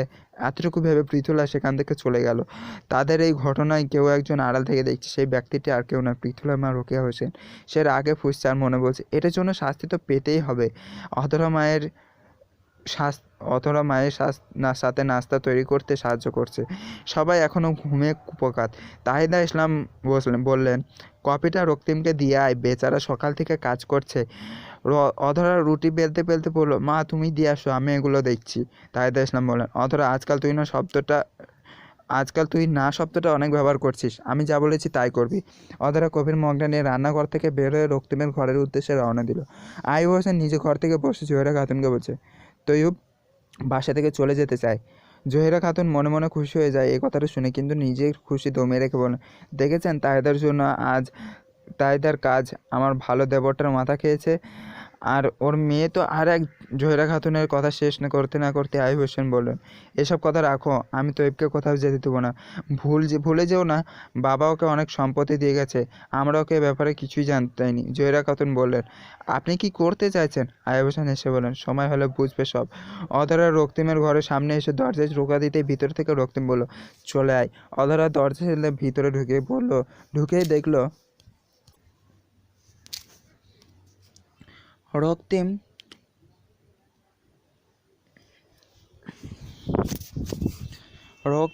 ডিভানে বসে ল্যাপটপ নিয়ে কাজ করছে। অধরা বলল, আপনার কফি। রক্তিম বলল, টেবিলে রেখে দে। অধরা কফির মগটা রেখে টেবিলে রেখে চলে যেতে নিবে, তখনই রক্তিম বলল, আমার শার্টটা আয়রন করে দে, বের করে রাখা আছে। অধরা কিছু না বলে শার্টটা হাতে নিয়ে চলে যেতে রক্তিম তাকে থামিয়ে বলল, এখানেই কর, আর দ্রুত করবি। অধরা বলল, আমার রুমে গিয়ে করি? না। অধরা বাধ্য হয়ে রক্তিমের ঘরেই আয়রন করা শুরু করলো। রক্তিম তা দেখে মুচকি এসে নিজের কাজে মনোযোগ দিল। সবাই একসাথে নাস্তা করতে বসেছে। আইয়ুব হোসেন সবাইকে উদ্দেশ্য করে বললেন, আজ প্রিয়া শ্বশুরবাড়ি যেতে হবে, রাতে সবাই যেন তৈরি থাকে। আর হ্যাঁ রক্তিম, তুমি অফিস থেকে তাড়াতাড়ি চলে আসবে। রক্তিম বলল, ওকে বাবা, আমি চলে আসবো তাড়াতাড়ি। আইয়ুব হোসেন বললেন, আমি চাই সবাই সেখানে শালীনভাবেই যাবে, কোনো ধরনের সমস্যা আমি চাই না। রোকেয়া হোসেন বললেন, বড় ভাই, আমার যে আপনার সাথে কিছু কথা ছিল। আইয়ুব হোসেন বললেন, রুমে আয়। আইয়ুব হোসেন চেয়ার ছেড়ে নিজের রুমে চলে গেল। রোকেয়া হোসেন বাঘা এসে তার পিছে চললেন। রক্তিম অফিসে যাওয়ার জন্য বের হবে, তখন সে উচ্চস্বরে অধরা নাম ধরে ডেকে উঠল। অধরা হাতের কাজ ফেলে দরজার সামনে চলে আসলো। রক্তিম বলল, আমার দেওয়া ড্রেসটা আজ পরবি, কথাটা মনে থাকে যেন, মনে থাকে। অধরাকে কিছু না বলতে দিয়ে রক্তিম সেখান থেকে চলে গেল। অধরা রক্তিমের যাওয়ার দিকে তাকিয়ে রইল। রোকেয়া হোসেন কাঁদো কাঁদো হয়ে আইয়ুব হোসেনকে বললেন, বড় ভাইজান, আপনি তো জানেন পৃথুলার বাবা নেই, কত কষ্ট করে আমি তাকে মানুষ করেছি। এখন ওর বিয়ের বয়স হয়েছে, আমি চাইছি পৃথুলা আর রক্তিমের বিয়েটা যাতে হয়। আইয়ুব হোসেন বোনের সকল পরিকল্পনা বুঝে নিলেন। সে বললেন, এত তাড়াহুড়ার কোনো কারণ নেই, আমি এখন এসব নিয়ে ভাবছি না। রোকেয়া হোসেন বললেন, ভাইজান কি ভুলে যাচ্ছে, ভাইজান আপনি কি ভুলে যাচ্ছেন আমার ভাগের সব সম্পত্তি আপনাকে কেন দিয়েছিলাম? আইয়ুব হোসেন বললেন, ভুলতে চাইলেও তুমি ভুলতে দাও না। রোকেয়া হোসেন বললেন, না ভোলাই ভালো ভাইজান। ইরা আর অধরা একসাথে বসে কথা বলছে। নানান বিষয়ে পৃথুলা সেখানে উপস্থিত হলো। পৃথুলা বলল, অধরা, তোমাকে মা ডাকছে। আসছে আপু। অধরা তাদের রেখে চলে গেল রোকেয়া হোসেনের ঘরে আর বলল, ফুফি আমায় ডেকেছেন? হ্যাঁ, ভিতরে আয় তো। অধরা ভিতরে এসে বিছানায় পাশে দাঁড়ালো। রোকেয়া হোসেন ব্যাগ থেকে তার মোবাইল বের করে বললেন, তোর কয়েকটা ছবি তুলতো, অনেক ভালো ছেলের খোঁজ পেয়েছি, ভাবছি তোর কথা বলবো। অধরা আকাশ থেকে পড়লো এমন কথা শুনে সে সঙ্গে সঙ্গে বলল, কি বলছেন ফুফি? ফুফি, আমি এখন বিয়ে করতে চাই না। রোকেয়া হোসেন বিরক্তি নিয়ে বলল, দেখলে কি বিয়ে হয়ে যাবে নাকি, এত ভাবিস না। অধরা কাট কাট গলায় বলে দিল, আমাকে মাফ করবেন, এসবে আমি নেই। বলে সে গটগট করে সেখান থেকে চলে গেল। রোকেয়া হোসেন অধরার যাওয়ার পরে তাকিয়ে বলল, আগুন তো দুই সাইড থেকেই মনে হয় লেগেছে। অধরা রোকেয়া হোসেনের কথা শাওন শুনে ফেলেছে, তাই সে দ্রুত তার ফোন বের করে রক্তিমকে সবটা জানিয়ে দেয়। অধরা নিজের রুমে এসে পায়চারি করতে থাকে। তার মনের ভিতরে একটাই প্রশ্ন, তার ফুপি এসব ভাবছে কেন? আর বাবা যদি রাজি হয়ে যায় তাহলে কী হবে? অধরা আর ভাবতে পারল না। সে ফ্লোরে বসে পড়ে তার ইচ্ছে করছে নিজের সব কটি চুল ছিঁড়ে ফেলতে। রক্তিম অফিস থেকে ফিরে এসেছে। শাওন তার রুমে বসে আছে। রক্তিম এর এমন ঠান্ডা অ্যাটিটিউড থেকে সে অনেকটা অবাক হয়েছে। শাওন বলল, ভাইয়া, কোনো কিছু বলছো না যে? আগে আমাকে রেডি হতে তো দে, বোনের বাড়ি যাচ্ছে আজ। নির্ঘাত বড় কিছু করবে তুমি? না, কিছুই করবো না, তুই এত টেনশন নিস না। যাই ফু শাওন বলল, যাই ফুপির জন্য শাড়ি ঠিক করে রাখি, আজকে এই বাসায় ফুপির শেষ দিন। রক্তিম কিছু না বলে বাঁকা এসে একবার আয়নায় নিজেকে দেখে রুম থেকে বের হয়ে আসে। অধরা রক্তিমের দেওয়া কালো গাউনটা পরেছে, তাকে দেখতে অনেক সুন্দর লাগছে। ইরা অধরাকে দেখে বলল, আপুটাকে আজকে ফাটাফাটি লাগছে। অধরা বলল, তোকেও আজ অনেক সুন্দর লাগছে। কথা বলতে বলতে তারা বের হয়ে আসলো রুম থেকে। তখনই অধরার পা গাউনে আটকে পড়ে। সে পড়ে যেতে নিলেই কিন্তু জোড়া বলিষ্ঠ হাত অধরাকে ধরে ফেললো। অধরা মুখ তুলে সেই ব্যক্তিকে দিকে তাকিয়ে তার দিকে নিষ্পলক চোখে তাকিয়ে রইল, কারণ সেই মানুষটি হচ্ছে আর কেউ না, সেই মানুষটি হচ্ছে রক্তিম। হ্যাঁ, রক্তিম তাকে দুই হাত আঁকড়ে ধরে আছে। ইরা এই অবস্থা দেখে মুখ টিপে হেসে সেখান থেকে চলে যায়। রক্তিম অধরার চোখের দিকে তাকিয়ে আছে। যেই চোখের চাহনি তার সর্বনাশে নিশ্চিত, সেই চোখে রক্তিম বারবার ডুবে মরতে চায়। অধরা রক্তিমকে ধীর কণ্ঠে বলল, আমাদের দেরি হয়ে যাচ্ছে, বড় চাচা অপেক্ষা করছে। অধরার কথা রক্তিমের কান পর্যন্ত পৌঁছাতে সে অধরাকে ছেড়ে দিল। অধরা আর কোনো দিক না তাকিয়ে বাড়ির বাহিরে চলে আসলো। রক্তিমও তার পিছে পিছে চলে আসলো। সবাই যে যার মতো গাড়িতে বসে পড়েছে। রক্তিম তার গাড়ি নিয়ে দাঁড়িয়ে আছে। অধরা, ইরা, শাওন একসাথে তার গাড়িতে উঠে বসলো। অধরাও উঠতে চায়নি, কিন্তু ইরার কারণে তাকে উঠতে হয়েছে।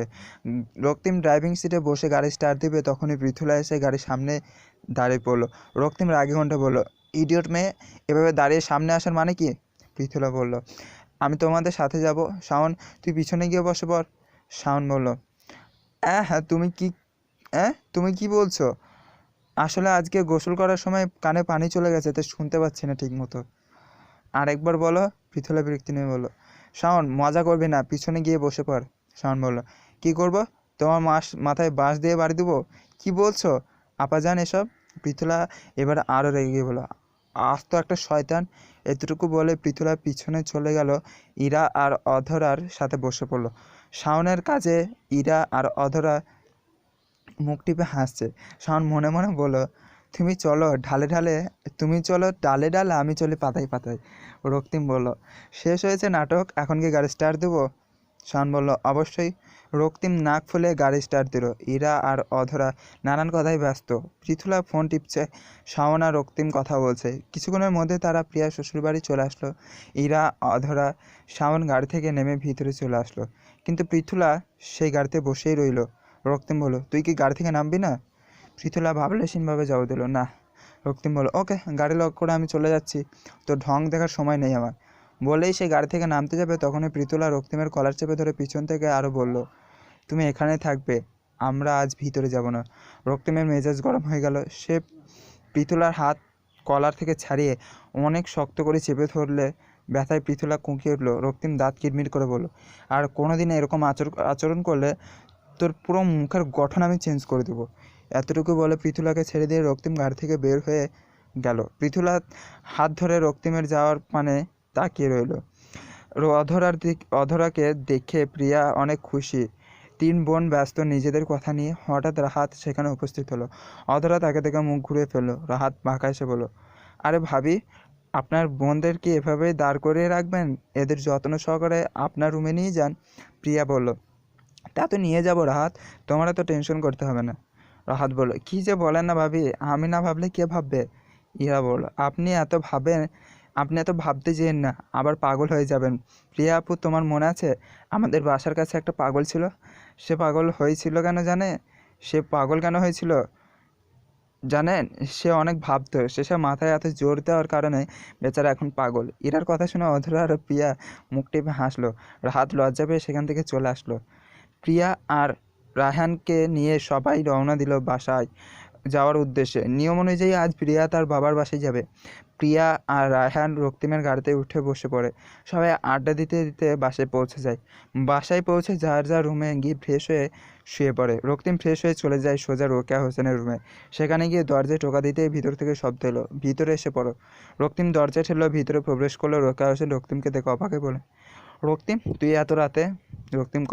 রক্তিম বলল, ঘুরিয়ে পেঁচিয়ে এত কথা বলতে আমি পছন্দ করি না।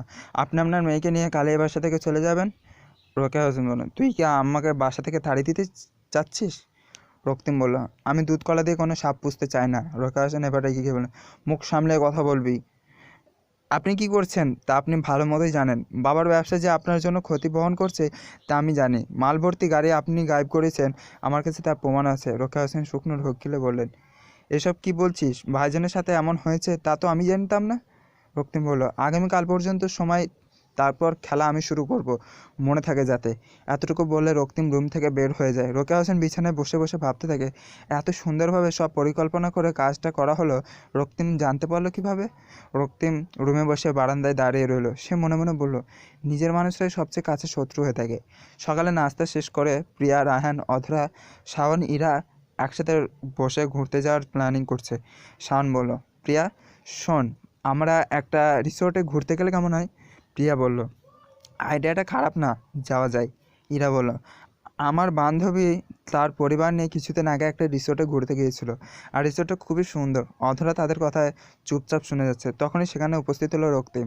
অফিসের জন্য সে বের হবে। প্রিয়া বলল, ভাইয়া, আমরা রিসোর্টে ঘুরতে যেতে চাই। রক্তিম বলল, ঠিক আছে, অফিসে দুদিনের বন্ধ আছে, তাহলে আজকে বিকেলের দিকে রওনা দিতে হবে। শাওন সব অ্যারেঞ্জমেন্ট করে রাখবে।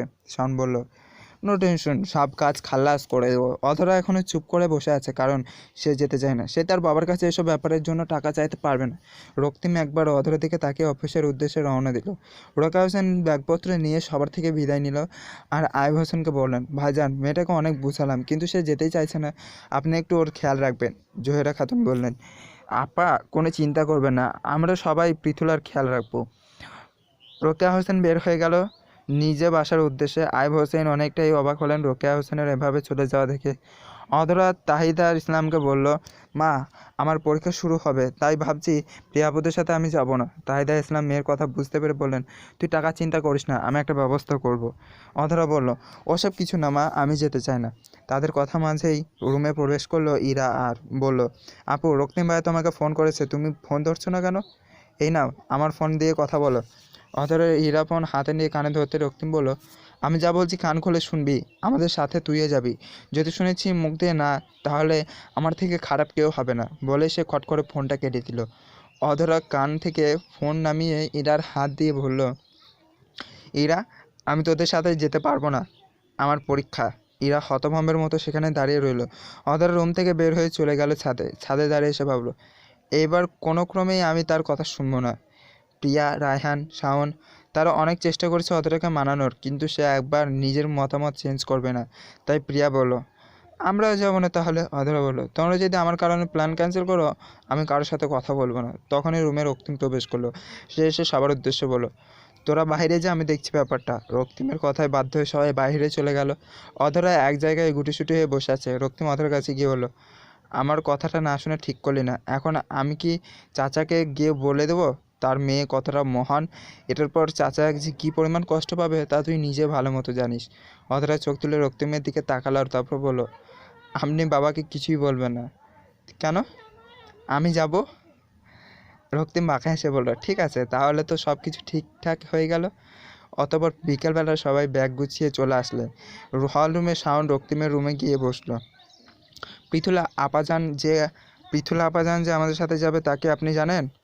রক্তিম বলল, জানি। শান বলল, তুমি এখন কি করবে? রক্তিম বলল, ধাক্কা মেরে সুইমিং পুলে ফেলে দেবো। শান বলল, বেশ ভালো বুদ্ধি। রক্তিমের বন্ধু শওকতও তাদের সাথে যাবে। রক্তিম একটা মিনি বাস বুক করেছে, বড়রা কেউই যাবে না। সবাই এক এক করে বাসে উঠে চড়ে বসলো। ইরা শাওনের পাশে এসে বসলো। অধরা একা বসে আছে, তার পাশে সিট খালি। রক্তিম অধরার পাশে বসতেই সে নড়ে বসলো। পৃথুলা এসব থেকে শুধু ফুঁসছে, সে কিছুই করতে পারছে না। পৃথুলার পাশে শওকত বসেছে। অধরা একবার রক্তিমের দিকে তাকিয়ে আবার বাইরে তাকালো। বাস চলতে শুরু করলো। রক্তিম ফোন টিপছে, অধরা বাইরের দৃশ্য দেখতে ব্যস্ত। প্রিয়া আর রায়হান ভালোবাসাময় খুনসুটিতে ব্যস্ত। শাওন, ইরা আর শওকত কথাই ব্যস্ত। পৃথুলা তাদের মধ্যে থেকে বোর হচ্ছে। শওকত বলল, পৃথুলা শুনলাম যে তুমি খুব ভালো গান করো, তাহলে একটু আমাদেরও শোনাও। পৃথুলা বলল, আমার মাথাটা ধরেছে, তোমরা প্লিজ চুপ থাকো। শাওন বলল, আপাজান হাসপাতালে রেখে যায়, আপনাকে সুস্থ হয়ে আবার ফিরে আসেন আমাদের মাঝে। পৃথুলা বলল, বাজে কথা বন্ধ করো। ইরা এবার রেগে গিয়ে বলল, আপু তুমি সবসময় শাওন ভাইয়ের সাথে এভাবে কথা বলো, আমি এবার মায়ের কাছে বিচার দেবো তোমার নামে। শওকত বলল, আরে পিচ্ছি এত রাগ করছো কেন? শাওন, এবার আমরা চুপ থাকি। শাওন ইরার হাত ধরে সামনে টেনে বসালো। পৃথুলা কানে ইয়ারফোন গুঁজে বসে রইল। অধরা ঝুমছে অধরা ঘুম পাচ্ছে। অধরা সিটের সাথে হেলান দিয়ে চোখ বুজে শুয়ে পড়ল। গাড়ি ঝাঁকুনিতে অধরার মাথা রক্তিমের কাঁধে চলে আসে। অধরাও ঘুমের ঘরে রক্তিমের হাত আঁকড়ে ধরে রক্তিমের হাতে থাকা মোবাইল রেখে তারপর অধরাকে শক্ত করে জড়িয়ে ধরল। সে যেন এটার অপেক্ষাই করছিল। রক্তিম জানালা দিয়ে বাইরের দৃশ্য দেখছে। সন্ধ্যায় আকাশটা দেখতে অনেক ভালো লাগছে। পাশে আছে তার প্রেয়সী। রক্তিম নিজেও চোখ বুজে নিল। পরম আবেশে তারা পিছনের সিটে বসার ফলে কেউই তাদের খেয়াল করছে না। রাত 8টায় তারা রিসোর্টে পৌঁছালো। ড্রাইভার গাড়ি থামিয়ে দিতে অধরার ঘুম ভেঙে গেল। তখনই তার নজর পড়ল রক্তিমের ওপর। সে প্রথমে কিছু বুঝতে না পারলেও পরক্ষণে তার সব মনে পড়ে যায়। সে রক্তিমের হাত সরাতে রক্তিম চোখ খুলে তাকাল। তখনই ড্রাইভার বলল, আমরা চলে এসেছি। রক্তিম এবার ড্রাইভারের দিকে তাকিয়ে অধরার দিকে চোখ ফিরিয়ে দেখল। অধরা নিজ সিট থেকে উঠে বাস থেকে নিচে নেমে পড়ল। রক্তিমও বাস থেকে নেমে পড়ল। এক এক করে সবাই বাস থেকে নেমে পড়ল। ব্যাগ নিয়ে রিসর্টের ভিতরে চলে গেল। অধরা ইরার সাথে হেঁটে চলেছে। রক্তিম শওকতের সাথে কথা বলছে, আর চোখে অধরার দিকে তাকাচ্ছে। রিসর্টে গিয়ে রুমের চাবি নিয়ে রক্তিম সবার মাঝে চলে আসলো। যার যার রুমের চাবি তাদের দিয়ে দিল।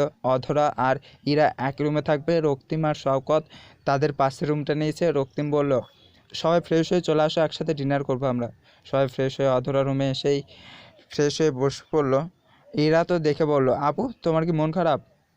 না ইরা, একটা কথা সত্যি সত্যি বলবি? কী কথা আপু? তুই আমার পাশে সিটে আজ বসলি না কেন? খেয়াল করি না আপু, শাওন ভাইয়ের পাশে বসে পড়েছিলাম তো তাই। ইরা, আমার সাথে আর কোনোদিন মিথ্যা বলবি না, আর আজ যেটা হয়েছে সেটা কোনোদিন করার চেষ্টা করবি না। এসব যদি বড় চাচি জানে তাহলে আমার অবস্থা অনেক খারাপ হবে। আমি চাই না এসব অশান্তি হোক, বলে অতটা বারান্দায় চলে আসলো। ইরা একবার সেদিকে তাকিয়ে ওয়াশরুমে চলে গেল। সবাই একসাথে ডিনারের জন্য বসেছে খোলা আকাশের নিচে, সবাই বসে আছে। অধরা ইরার পাশে বসে আছে, মুখটা তার ফ্যাকাশ হয়ে আছে। হঠাৎ প্রিয়া বলে উঠলো, আমি শুনেছি এখানে একটা খুব সুন্দর পার্ক আছে, আমরা কালকে সেখানে গিয়ে একবার ঘুরে আসি। রক্তিম বলল, এখান থেকে বেশি সময় লাগবে না, মনে হচ্ছে সকাল 10টায় বেরোলে খুব তাড়াতাড়ি পৌঁছে যেতে পারবো। পৃথুলা বলল, আমার তো নৌকা ভ্রমণ করতে মন চাইছে, চলো না সবাই আজ রাতে নৌকা ভ্রমণ করি। এই রিসোর্টে সব ব্যবস্থা করা আছে। রক্তিম বলল, আজ সবাই ক্লান্ত, কালকে পার্ক থেকে এসে অবশ্যই সবাই নৌকা ভ্রমণে বের হবো। সবাই রক্তিমের সাথে সহমত পোষণ করলো। ডিনার শেষ করে যে যার রুমে চলে গেল। অধরা ইরার সাথে কথা বলতে বলতে রুমের ভিতরে এগিয়ে যাচ্ছে। তখনই রক্তিম পিছন থেকে বলল, অধরা, তোর সাথে আমার কথা আছে। অধরা পিছন ফিরে এসে একবার রক্তিমের দিকে তাকিয়ে বলল, আমি খুব ক্লান্ত, ঘুমাতে চাই। ইরা বলল, আপু একটু শুনে আসো, ভাইয়া ডাকছে। অধরা চোখ বড় বড় করে ইরার দিকে তাকাতে এসে চুপচাপ হয়ে যায়। রক্তিম তাদেরকে বলে, চোখ বড় করে লাভ নেই ইরা, তুই রুমে যা, অধরা আমার সাথে যাবে। অধরা এবার একটু রেগে গিয়ে বলল, আমি যাব না কোথাও, চল ইরা। এইটুকু বলে অধরা তার পাশে তাকালো আর দেখলো এরা তার পাশে নেই। এরা তো অনেক আগেই এখান থেকে চলে গেছে, বেচারে ওদের মাঝে থাকতে চায় না তাই। রক্তিম অধরার দিকে তাকিয়ে এগিয়ে এসে অধরা হাত ধরে তার সাথে নিয়ে আসলো। রক্তিম অধরাকে নিয়ে রিসোর্টের সুইমিং পুলের সাইডে চলে গেল। অধরা রক্তিমকে কড়া কড়ায় বলে উঠল, আমার হাত ছাড়ুন ভাইয়া, এসব কেউ দেখলে আমার জীবন ধ্বংস হয়ে যাবে, বলে হাত ছাড়ানোর চেষ্টা করতে লাগলো। রক্তিম এবার এগিয়ে অধরার হাত শক্ত করে ধরে নিজের কাছে টেনে বলল, সবার কথা তোর শুনতে হবে এমন তো কোথাও লেখা নেই। ভালো কথা তুই শুনতে চাস না, আর খারাপ কথা তোর কানে ঘর ঘর করে বসে থাকে নাকি? অধরা অবাক নয়নি রক্তিমের থেকে তাকিয়ে আছে। রক্তিমের এমন ব্যবহার সে কোনোদিন আশা করেনি। অধরা বলল, আপনি এভাবে কথা বলছেন কেন? রক্তিম অধরাকে ছেড়ে দিয়ে অন্য পাশে ঘুরে বলল, আমার সাথে রাতের আকাশ দেখবি অধরা? আমার সাথে রাতের আকাশ দেখবি অধরা? রাতের আকাশটা দেখতে খুবই সুন্দর। অধরা রক্তিমের কথায় বিষম খেলো। সে ড্যাব ড্যাব করে তাকিয়ে রইল রক্তিমের দিকে। রক্তিম সুইমিং পুলে পা ভিজিয়ে বসে পড়ল। তারপর অধরাকে বলল, আয় আমার পাশে বস। অধরা নির্বাক হয়ে রক্তিমের থেকে একটু দূরত্ব বজায় রেখে বসে পড়ল। আকাশের চাঁদটায় প্রতিচ্ছবি পানিতে। অধরা রক্তিমকে দেখতে ব্যস্ত। নীল রঙের শার্টটায় তাকে খুব মানিয়েছে। অধরা শার্টটা খুব ধ্যান করে দেখলো। তখনই সে খেয়াল করলো এই শার্টটা অধরা রক্তিমকে গিফট করেছিল তার জন্মদিনে। অধরা বলল, এই শার্টটা তো আমি আরও 2 বছর আগে গিফট করেছিলাম, আপনি এখনও সামনে রেখেছেন? রক্তিম বলল, প্রিয় মানুষের দেওয়া জিনিস সামনে রাখতে আমি জানি। অধরা রক্তিমের কথা শুনে সুইমিং পুলের পানির দিকে তাকিয়ে রইল। রক্তিম বলল, তোর মন কেন খারাপ আমি কি জানতে পারি? জার্নি করে এসেছি তাই এমন লাগছে। মিথ্যা বলে পেটে পোকা হয়, ভুলে গেছিস দাদি বলতো যে? অধরা হেসে বলল, মনে আছে, দাদি থাকতে সব ঠিক ছিল, এখন তো সব। অধরটা কথাটি শেষ না হতেই একটা দীর্ঘশ্বাস ছাড়লো। রক্তিম স্বচ্ছ পানির দিকে তাকিয়ে আছে। যদি এই পানির মতো অধরার মনটাও দেখতে পারতো তাহলে হয়তো অধরার সব কষ্ট হয়তো দূর করে দিতে পারতো। অধরা অন্যদিকে মুখ করে বসলো। ঠান্ডা লাগছে ভাইয়া, আমি রুমে যেতে চাই। রক্তিম বলল, ঠিক আছে চল, বলে সে দাঁড়িয়ে পড়লো। নিজ হাতটা অধরার দিকে এগিয়ে দিল। অধরা একবার রক্তিমের দিকে তাকিয়ে সেই হাতটা আঁকড়ে ধরে। অধরা দাঁড়িয়ে পড়তেই তার পা পিছলে যায়, সে রক্তিমের উপর পড়ে যায়। রক্তিম অধরাকে শক্ত করে ধরে নিজের ব্যালেন্স করে ফেলে। অধরা রক্তিমের শার্ট আঁকড়ে ধরে আছে। সে রক্তিমের চোখের দিকে তাকিয়ে নিজের ধ্যান থেকে বের হয়ে আসলো। অধরা রক্তিমের থেকে দূরে সরে আসলো। রক্তিম বলল, যা, রুমে চলে যা। অধরা আর 1 সেকেন্ডও দেরি না করে দৌড়ে রুমে চলে আসলো। তাদের এই ঘটনা দূর থেকে কেউ ক্যামেরাবন্দি করে ফেলেছে। সেই মানুষটা মনে যে প্রতিশোধের আগুন বইছে সে আর কেউ নয়, পৃথুলা। সে মনে মনে বলছে, এই ছবিগুলো বড় মামিকে না দেখালে বড্ড অপরাধ হয়ে যাবে। সকালে সবাই নাস্তা করে বের হবে। সবাই পার্কের উদ্দেশ্যে গাড়ি বুক করা হয়েছে, সবাই গাড়িতে বসে আছে। ইরা এবার অধরার পাশে বসেছে। পৃথুলা রক্তিমের সাথে বসতে চাইলেও শওকতের জন্য তা পারেনি। শাওন আর পৃথুলা একসাথে বসেছে। শাওন পৃথুলাকে বলল, আপাজান কেমন আছেন? পৃথুলা বলল, শাওন, কোনো ধরনের বেয়াদবি করবে না। শাওন বলল, এত সুন্দর শ্রদ্ধা জানিয়ে কথা বললাম, এটা কি বেয়াদবি বলে? পৃথুলা বিরক্তি নিয়ে প্রিয়াকে বলল, প্রিয়া, তুমি যদি মাইন্ড না করো তাহলে রায়হান শাওনকে সাথে বসুক, আমি তোমার সাথে চলে আসি।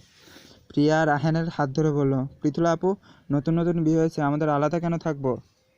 পৃথুলা নাক ফুলে বলল, ওকে ফাইন, আমি সামনে ড্রাইভারের সাথে বসে পড়বো বলে সে দাঁড়িয়ে পড়ল। কিন্তু উঁচু হিলের জুতো পরার কারণে পৃথুলা হোঁচট খেয়ে পড়ে যায়। তা দেখেই সবাই মুখ টিপে হেসে ফেলল। অধরা সিট থেকে উঠে পৃথুলাকে আঁকড়ে ধরে বলল, আবু তুমি কোথাও ব্যথা পাওনি তো? পৃথুলা কোমর ধরে অধরাকে ধমকে বলল, স্টুপিড মেয়ে, পড়ে গেছি, আমি অবশ্যই ব্যথা পেয়েছি। পৃথুলা ব্যবহার থেকে ভড়কে গেল রক্তিম। সে রেগে বলল, পৃথুলা, তোমার সাহায্য করার জন্য মেয়েটা এগিয়ে এসেছে, আর তুমি অধরা নিচে সিটে গিয়ে বসে পড়, এইসব মানুষদের সাহায্য করার কোনো দরকার নেই। অধরা রক্তিমের কথা অগ্রাহ্য করে পৃথুলাকে নিজের সিটে বসিয়ে দিয়ে বলল, আপু এখানে বসো, আমি শাওন ভাইয়ের সাথে বসে পড়বো। অধরা শাওনের পাশে সিটে বসে পড়লো। রক্তিম রাগী কণ্ঠে বলে উঠল, সব নাটক শেষ হলে গাড়ি স্টার্ট করুন। গাড়ি চলতে শুরু করলো। সবাই আড্ডা দিচ্ছে তো গান গাইছে। কিছুক্ষণ পর সবাই নিজ গন্তব্যে পৌঁছে গেল। সবাই গাড়ি থেকে নেমে পড়লো। পার্কের ভিতরে প্রবেশ করতে সবাই ঘুরতে ব্যস্ত হয়ে পড়লো। এরা বলল, অধরা আপু, আমার ছবি তুলে দেবে, কত সুন্দর দৃশ্য দেখেছো? অধরা বলল, গ্রামীণভাবে সব সাজানো হয়েছে। এরা বলল, অনেক সুন্দর আপু, তোমার তো এগুলো খুব পছন্দ। সারাদিন সবাই পার্কে কাটিয়ে রাতের খাবার খেয়ে রওনা দেয় রিসোর্টের উদ্দেশ্যে। রক্তিম সবার উদ্দেশ্যে বলল, সবাই কি নৌকা ভ্রমণের জন্য প্রস্তুত? রায়হান বলল, আসলে ভাইয়া, আমি আর প্রিয়া আলাদা নৌকাতে নিতে চাই। রক্তিম মুচকে হেসে বলল, কোনো চিন্তা করো না, সব ব্যবস্থা করা হয়েছে। রিসোর্টে পৌঁছে সবাই রুমে গিয়ে ফ্রেশ হয়ে নৌকা ভ্রমণের জন্য একত্রিত হয়ে চলে আসলো। রিসোর্টের অনেক ভিতরে। সেখানে গিয়ে দেখলো পানির চারপাশে আলোকিত করা আছে। পুলের পাড়েই নৌকাগুলো বাঁধা আছে। প্রিয়া আর রায়হান আলাদা করে একটা নৌকা সাজানো হয়েছে, তারা সেটাই উঠে পড়লো। আর একটা নৌকায় শাওন, ইরা, শওকত উঠে পড়লো। অধরা যখন উঠতে যাবে তাদের সাথে, তখনই শাওন পুতুলার হাত ধরে তাদের নৌকায় উঠিয়ে বলল, এই নৌকায় 4 জনের বেশি উঠতে পারবে না, আর তুই আর রক্তিম ভাইয়া আলাদা করে নৌকায় চলে যায়। পৃথুলা বলল, আমি তোদের সাথে যাব না। শাওন মাঝিকে বলল, আরে ভাই, নৌকা কি দাঁড় করে রাখবেন? শাওনের কথা বলতে দেরি মাঝি নৌকা চালাতে দেরি হয়নি। পৃথুলা আর কিছুই না করতে পারেনি। সেই নৌকায় দাঁড়িয়ে রক্তিম আর অধরার দিকে তাকিয়ে রইল। অধরা বলল, আমি রুমে চলে যাব, নৌকা ভ্রমণ করব না। রক্তিম বলল, তাহলে চল, আমি আর তুই মিলে রেস্টুরেন্টে বসে থাকি। তখনই অধরার মোবাইলে মেসেজ আসলো। শাওনের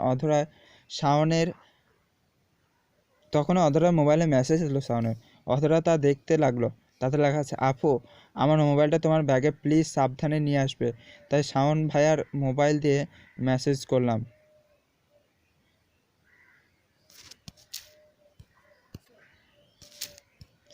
অধরা বিরক্তি নিয়ে বলল,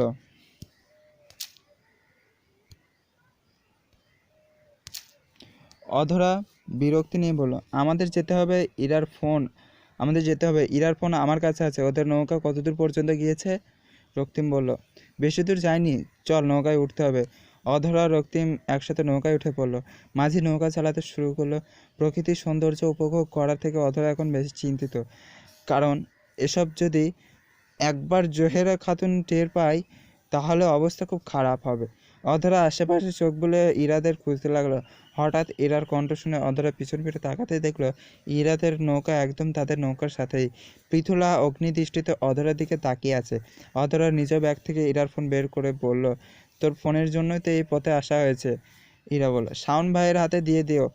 অধরা ফোনটা শাওনের হাতে দিয়েই দিল। শাওন বলল, এই নে তোর ফোন, এখন শুরু কর মডেলিং, আমিও দেখি কত দূর যায়। এরা ভেঙচি কেটে ছবি তুলতে শুরু করলো। অধরা রক্তিমকে বলল, আমাকে পাড়ে নামিয়ে দিন, ভালো লাগছে না। শাওন অধরার কথা শুনে বলল, দেখ অধরা, এত দূর এসে পড়েছিস, তাই এনজয় কর। আর শোন, রিসোর্টটা অনেক নিরিবিলি, তাই তুই একা থাকতে পারবি না। রক্তিম বলল, কিছুক্ষণের মধ্যে সবাই ফিরে যাব, তুই একটু অপেক্ষা কর। অধরার কথা না বেরিয়ে নৌকার একপাশে বসে পড়লো। ওর পুলের পানিতে হাত নাড়াচাড়া করতে লাগলো। রক্তিমও একপাশে বসে অধরার এক ধ্যানে পানির দিকে চেয়ে আছে। তার হাতে কিছু ফুলের পাপড়ি লাগতেই সে মুচকে এসে সে পাপড়ি হাতে নিয়ে নেয়। রক্তিম অধরার অগোচরে সেই দৃশ্যটি ক্যামেরায় বন্দি করে ফেলে। সবাই নৌকা ভ্রমণ শেষ করে একসাথে পুলের পাড়ে এসে দাঁড়িয়ে পড়ল। শওকত বলল, সবাই যেহেতু এখন ক্লান্ত, তাই যার যার রুমে গিয়ে বিশ্রাম নেও, কালকে সকালে বাসার জন্য রওনা দিতে হবে। রায়হান বলল, কালকে সকালে রওনা দিলে আমরা দুপুর পর্যন্ত পৌঁছে যেতে পারবো। আমার অনেক জরুরি মিটিং আছে, এখনই মেসেজ এসছে। রক্তিম বলল, তাহলে সবাই সকালবেলায় তৈরি থাকবে, আমরা সবাই রওনা হব। সবাই রুমে চলে আসলো, তারপর ব্যাগ গুছিয়ে নিয়ে শুয়ে পড়ল। রক্তিম বারান্দায় দাঁড়িয়ে বিশাল এই আকাশটা খুবই তীক্ষ্ণ নজরে দেখছে। শওকত তার পাশে নিকোটিনের ধোঁয়া ছেড়ে বলল, কি এত ভাবছিস? রক্তিম গম্ভীর কণ্ঠে বলল, বাবার সাথে কথা বলতে হবে এখনই, উত্তম সময়। যদি দেরি করে ফেলি তাহলে সময় হাত থেকে চলে যাবে। শওকত বলল, তোর মা রাজি হবে না রক্তিম, তোর মা রাজি হবে না রক্তিম, সে অধরাকে মেনে নেবে না। রক্তিম দীর্ঘশ্বাস ছেড়ে বলল, তুই কি জানিস না মা পৃথুলাকে পছন্দ করে নিজের বউ হিসেবে? শওকত হাতে থাকা সিগারেট ফেলে দিয়ে বলল, না এসব জানি না। রক্তিম তাচ্ছিল্যে একটা হাসি দিয়ে বলল, ফুপি নিজ সম্পত্তি আমার বাবার নামে করে দিয়েছে, আর নিজ মেয়েকে করে দিতে চায় আমার নামে। শওকত বলল, তোর বাবা কেন এসব মেনে নিচ্ছে? রক্তিম বলল, টাকার নেশা তাকে আঁকড়ে ধরেছে। শওকত রক্তিমের কাঁধে হাত রেখে বলল, শোন দোস্ত, যদি সোজা আঙুলে ঘি না বের হয় তাহলে আঙুল বাঁকা করতে হয়। রক্তিম বলল, তা আমি জানি, এতে আমার মাস্টারি করে ফেলেছি। সকালে সবাই রওনা দিয়ে দেয় বাসার উদ্দেশ্যে। সবাই চুপচাপ হয়ে গেছে। ইরা অধরা কাঁধে মাথা রেখে ঘুমোচ্ছে। সবার চোখেই ঘুমে ভরপুর। এই দুদিন অনেকটাই তারা ব্যস্ত ছিল, যার কারণে এতটা ক্লান্ত তাদের শরীর। এসবের মাঝেই অধরা ফোনটা বেজে উঠলো। অধরা মোবাইলটা বের করে দেখলো তাহিদা ইসলামের ফোন করেছে। অধরা ফোন রিসিভ করতে তাহিদা ইসলাম বলে উঠলো, তোদের পৌঁছাতে কতটা সময় লাগবে? অধরা বলল, দুপুরে যাবে মা। যাক, ভালো হলো, আজ বিকেলে মেহমান আসবে তাই জিজ্ঞেস করলাম। কারা আসবে মা? এত কথা শুনে তো লাভ নেই, ঠিকঠাক মতো পৌঁছে যা তোরা, বলে ফোন রেখে দিল। অধরা ব্যাগে ফোনটা রেখে সিটে হেলান দিয়ে চোখ বন্ধ করে নিল। ঠিক 12টায় তারা বাসার সামনে এসে পৌঁছালে। সবাই বাস থেকে নেমে বাসার ভিতরে চলে গেল। কলিং বেল বাজাতেই ইলিনা চৌধুরী দরজা খুলে দিল। সবাইকে দেখে সে নিচে হালকা হেসে বলল, কেমন গেল তোদের ভ্রমণ? শাওন বলল, খুব ভালো মা। এখন শোনো, খুব খিদে পেয়েছে, খাবার দেও টেবিলে।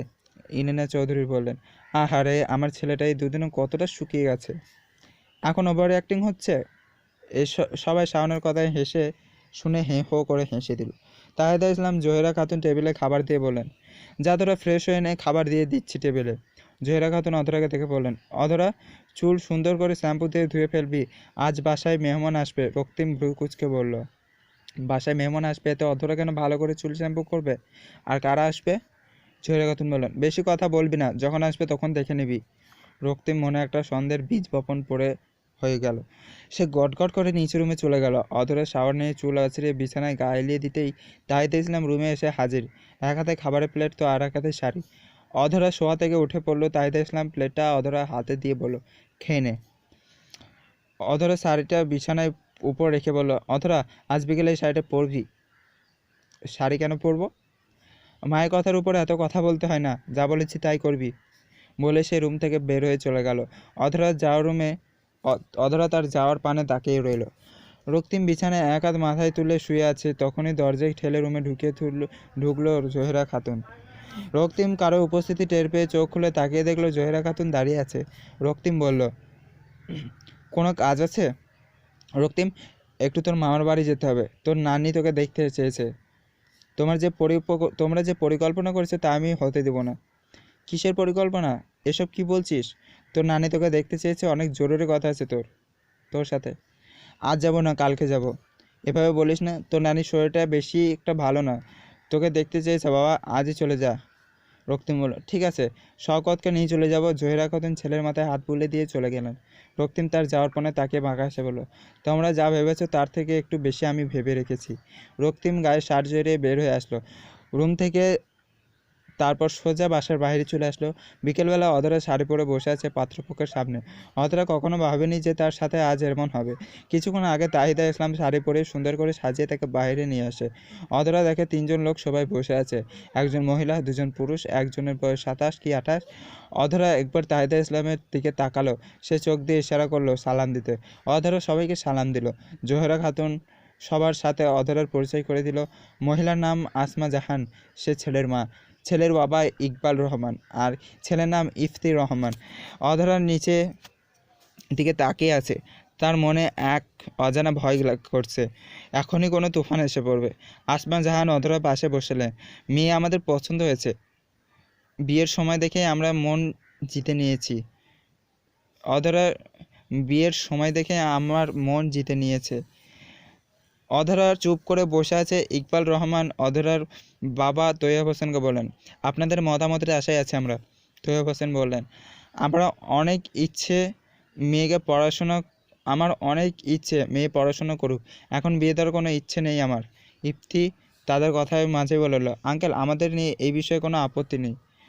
তৈয়ব হোসেন বললেন, কিছু না মনে কর কিছু মনে করবে না বাবা, বিয়ের পর যদি তোমার মতামত পরিবর্তন হয়ে যায় তখন আমি কি করব? ইফতি বলল, আঙ্কেল আমি এতটাও নিচু মানসিকতা নিয়ে বড় হয়নি যে ওয়াদা দিয়ে ওয়াদা ভেঙে ফেলবো। তৈয়ব হোসেন বললেন, আমি আমার বড় ভাইয়ের সাথে আলোচনা করে অবশ্যই আপনাদের জানিয়ে দেবো। তখনই কেউ থেকে তখনই কেউ এসে বলে উঠল, বাকি সবার মতামত আমি জানি না, আমার মতামত এখনই শুনে যান, এই বিয়ে কোনো মতে হবে না। ব্যক্তিটির কণ্ঠস্বর শুনে সবাই সেখানে তাকালো। অধরা ছলো ছলো নয়নে সেও ওই ব্যক্তিটির দিকে তাকিয়ে রইল। তৈয়ব হোসেন অনেক বিব্রত বোধ করছেন, তাই তিনি বললেন, রক্তিম তুমি এভাবে কেন বলছো? সামনে থাকা ব্যক্তিটি আর কেউ নেই, রক্তিম। সে তৈয়ব হোসেনের কথা শুনে বলল, চাচা আমার যা বলার আমি বলেছি, আর আপনি কি আমার মতামত ছাড়াই অধরার বিয়ে দিয়ে দিবেন? তৈয়ব হোসেন বললেন, এমন কিছু না, শাওন রক্তিমকে ঘরে নিয়ে যাও। শাওন রক্তিমের দিকে এগিয়ে যেতে নিলে রক্তিম রক্তচক্ষু নিয়ে তাকাতে শাওন দু পা পিছিয়ে গেল। রক্তিম জোহরা খাতুনের সামনে দাঁড়িয়ে বলল, এর জন্যই কি আমাকে বাসা থেকে বাইরে পাঠানো হয়েছিল? জোহরা খাতুন আমতা আমতা করে বললেন, মেহমানদের সামনে এরকম করছিস কেন?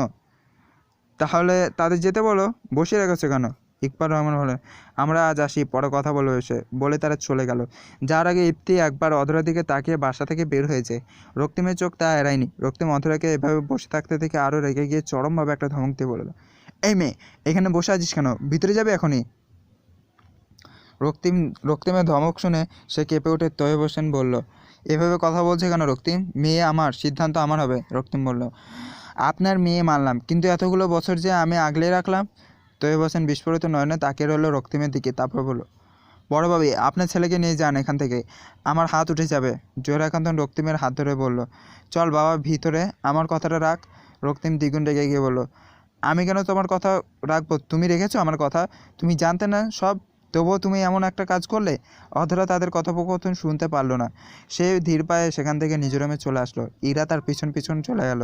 রক্তিম বলল, আর সন্ধ্যায় বাবা বাসায় আসার আমরা কথা বলবো, এর একটা বিহিত আমি করেই ছাড়বো। রক্তিম নিজ কথা শেষ করে গটগট করে অধরার রুমের দিকে চলে গেল। তা থেকে তৈয়ব হোসেন বলেন, খবরদার আমার মেয়ের কাছে তুমি যাবে না, আমি আর এই বাসায় থাকবো না। তাহিদা তুমি অধরাকে নিয়ে এখনই তোমার মায়ের বাসায় চলে যাবে। তাহিদা ইসলাম কেঁদে কেঁদে বললেন, এসব আপনি কি বলছেন? তৈয়ব হোসেন বললেন, দ্রুত কাজ করে আমি অধরাকে দেখে আসছি। রক্তিম অধরার ঘরে এসে দেখলো অধরা চুপচাপ বসে আছে আর হাতে চুড়ি খুলছে। ইরা তার পাশে বসে আছে। রক্তিম বলল, ইরা বাইরে যা। ইরা একবার অধরার দিকে তাকে রুম থেকে বের হয়ে গেল। রক্তিম অধরার কাছে গিয়ে বলল, তুই কেন ওদের সামনে গিয়েছিলি? অধরা কিছু বলল না, চুপ করে বসে রইল। অধরাকে এভাবে চুপ থাকতে থেকে সে রক্তিমের রাগটা আরও বেড়ে গেল। সে এবার নিজের হিতাহিত জ্ঞান হারিয়ে ফেলল। অধরার হাত ধরে নিজে একদম কাছে নিয়ে দাঁড় করে বলল, মুখে কুলু এঁটেছিস নাকি? কিছু জিজ্ঞেস করেছি আমি, মুখ খুলে কিছু বল। অধরা নির্বাক হয়ে বলল, আমার পথ থেকে সরে যান আপনি, জানেন না কত বড় ঝড় আপনার জন্য অপেক্ষা করছে? অতীতের পাতায় চোখ বুলিয়ে দেখেন বাবা আজ কতটা অপদস্থ হয়। একমাত্র কারণ হচ্ছে সে নিজের মনকে প্রাধান্য দিয়েছে, তাই আজও সে কথা শুনেছে। শুধু সে না, আমিও শুনছি। চলে যান এই ঘর থেকে। আপনার মা আপনাকে রাজকুমারী দেখে বিয়ে দেবে। আমার কাছে আসার চেষ্টা করবে না, না হলে এমন জায়গায় গিয়ে লুকাবো আর দেখা পাবেন না। অধরার বলা প্রতিটা শব্দ রক্তিমের কানে বাজছে। সে ধীরে ধীরে অধরার হাত ছেড়ে দিল। অধরার চুড়িগুলো হাতে নিয়ে ড্রয়ারে রেখে দিল। রক্তিম এখনও চুপ করে দাঁড়িয়ে আছে। তখনই ঘরে প্রবেশ করলো তৈয়ব হোসেন। সে এসে রক্তিমের সামনে দাঁড়িয়ে বলেন, আমার মেয়ের ঘর থেকে বের হয়ে যাও। এতদিন সব সহ্য করেছি, আর না, বের হও। অধরা ব্যাগ গুছিয়ে নে মা, তুই আর তোর মা নানু বাসে যাবি। অধরা মাথা তুলিয়ে কাপড় নিয়ে ওয়াশরুমে ঢুকে বলল। রক্তিম বলল, আপনারা কোথাও যেতে পারবেন না, আমি সেই ব্যবস্থা করব। আমাকে দুর্বল ভাববে না চাচা, আমি যে কোনো কিছু করে ফেলবো। তারপর চোখের পানি ফেললেও লাভ হবে না। তৈয়ব হোসেন বলেন, তোমার বাবার সাথে কথা বলতেই হবে। ভাইজান কিছুক্ষণ পরই চলে আসবে, সে পর্যন্ত আমি অপেক্ষা করব। রক্তিম অধরার ঘর থেকে চলে গেল। তৈয়ব হোসেন বিছানায় বসে আজকের ঘটনা বিশ্লেষণ করতে লাগলেন।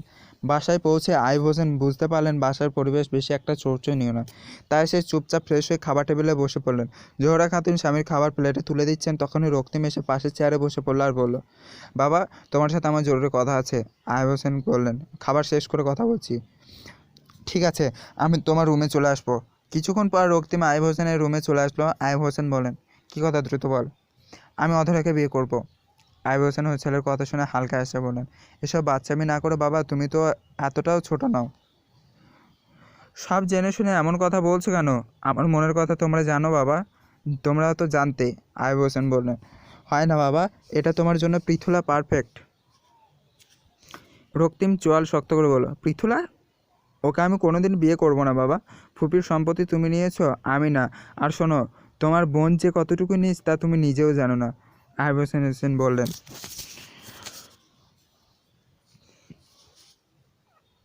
তুমি সব জানো? রক্তিম বাঁকা এসে বলল, তোমরা কোন রাস্তা দিয়ে হাঁটো তাও আমি জানি। তাহলে আর অমত করো না। তুমি, রক্তিম বলল, তুমি আবারও সেই একই কাজ করছো। কিন্তু আমি এতটাও কাঁচা খেলোয়াড় না। অধরের সাথে আমার বিয়ে না হলে আমি তোমার সব তাসের ঘর ভেঙে গুঁড়ি গুঁড়ি করে দেব। আইয়ুব হোসেন বললেন, আমাকে ধমকি দিচ্ছ? হুম, সাবধান করছি। আইয়ুব হোসেন আর কিছু বললেন না, সে গভীর ভাবনায় তলিয়ে গেল। রক্তিম তার রুম থেকে বের হয়ে আসলো। অধরা, তাহিদা ইসলাম আর তৈয়ব হোসেন আইয়ুব হোসেনের থেকে বিদায় নিতে এসেছেন। আইয়ুব হোসেন বললেন, তৈয়ব, যা যে ভুলে যা, আমি তোকে আশ্বাস দিচ্ছি সব ঠিক হয়ে যাবে। তৈয়ব হোসেন বললেন, মাফ করবেন, আমি আর থাকছি না এখানে।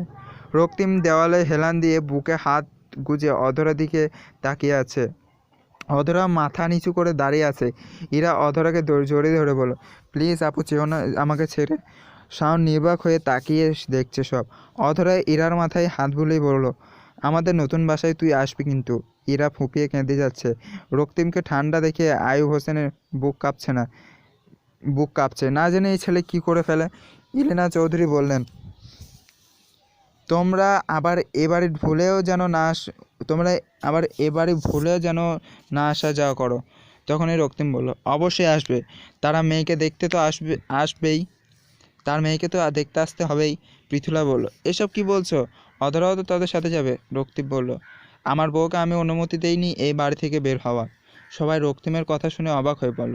এসব কি বলছে? অধরা রক্তিমের দিকে তাকাতে রক্তিম বলল, এই মুহূর্তে আমার আর অধরার বিয়ে হবে। তৈয়ব হোসেন বললেন, তুমি কি বলছো এসব? রক্তিম তৈয়ব হোসেনের হাত ধরে বলল, চাচা, আমি কি ছেলে হিসেবে খারাপ যে আপনি আমাকে মেয়ে আমার কাছে বিয়ে দিতে চাচ্ছেন না? তৈয়ব হোসেন বললেন, এমন কোনো কথা না বাবা। তোমার মা কোনোদিন আমার বউকে মেনে নেয়নি, সে কিভাবে আমার মেয়েকে ছেলের বউ হিসেবে মেনে নেবে? রক্তিম বলল, সমস্যা এতটুকু, তাই তো? জোহরা খাতুন বলল, আমি কোনোদিন অধরাকে মেনে নিব না।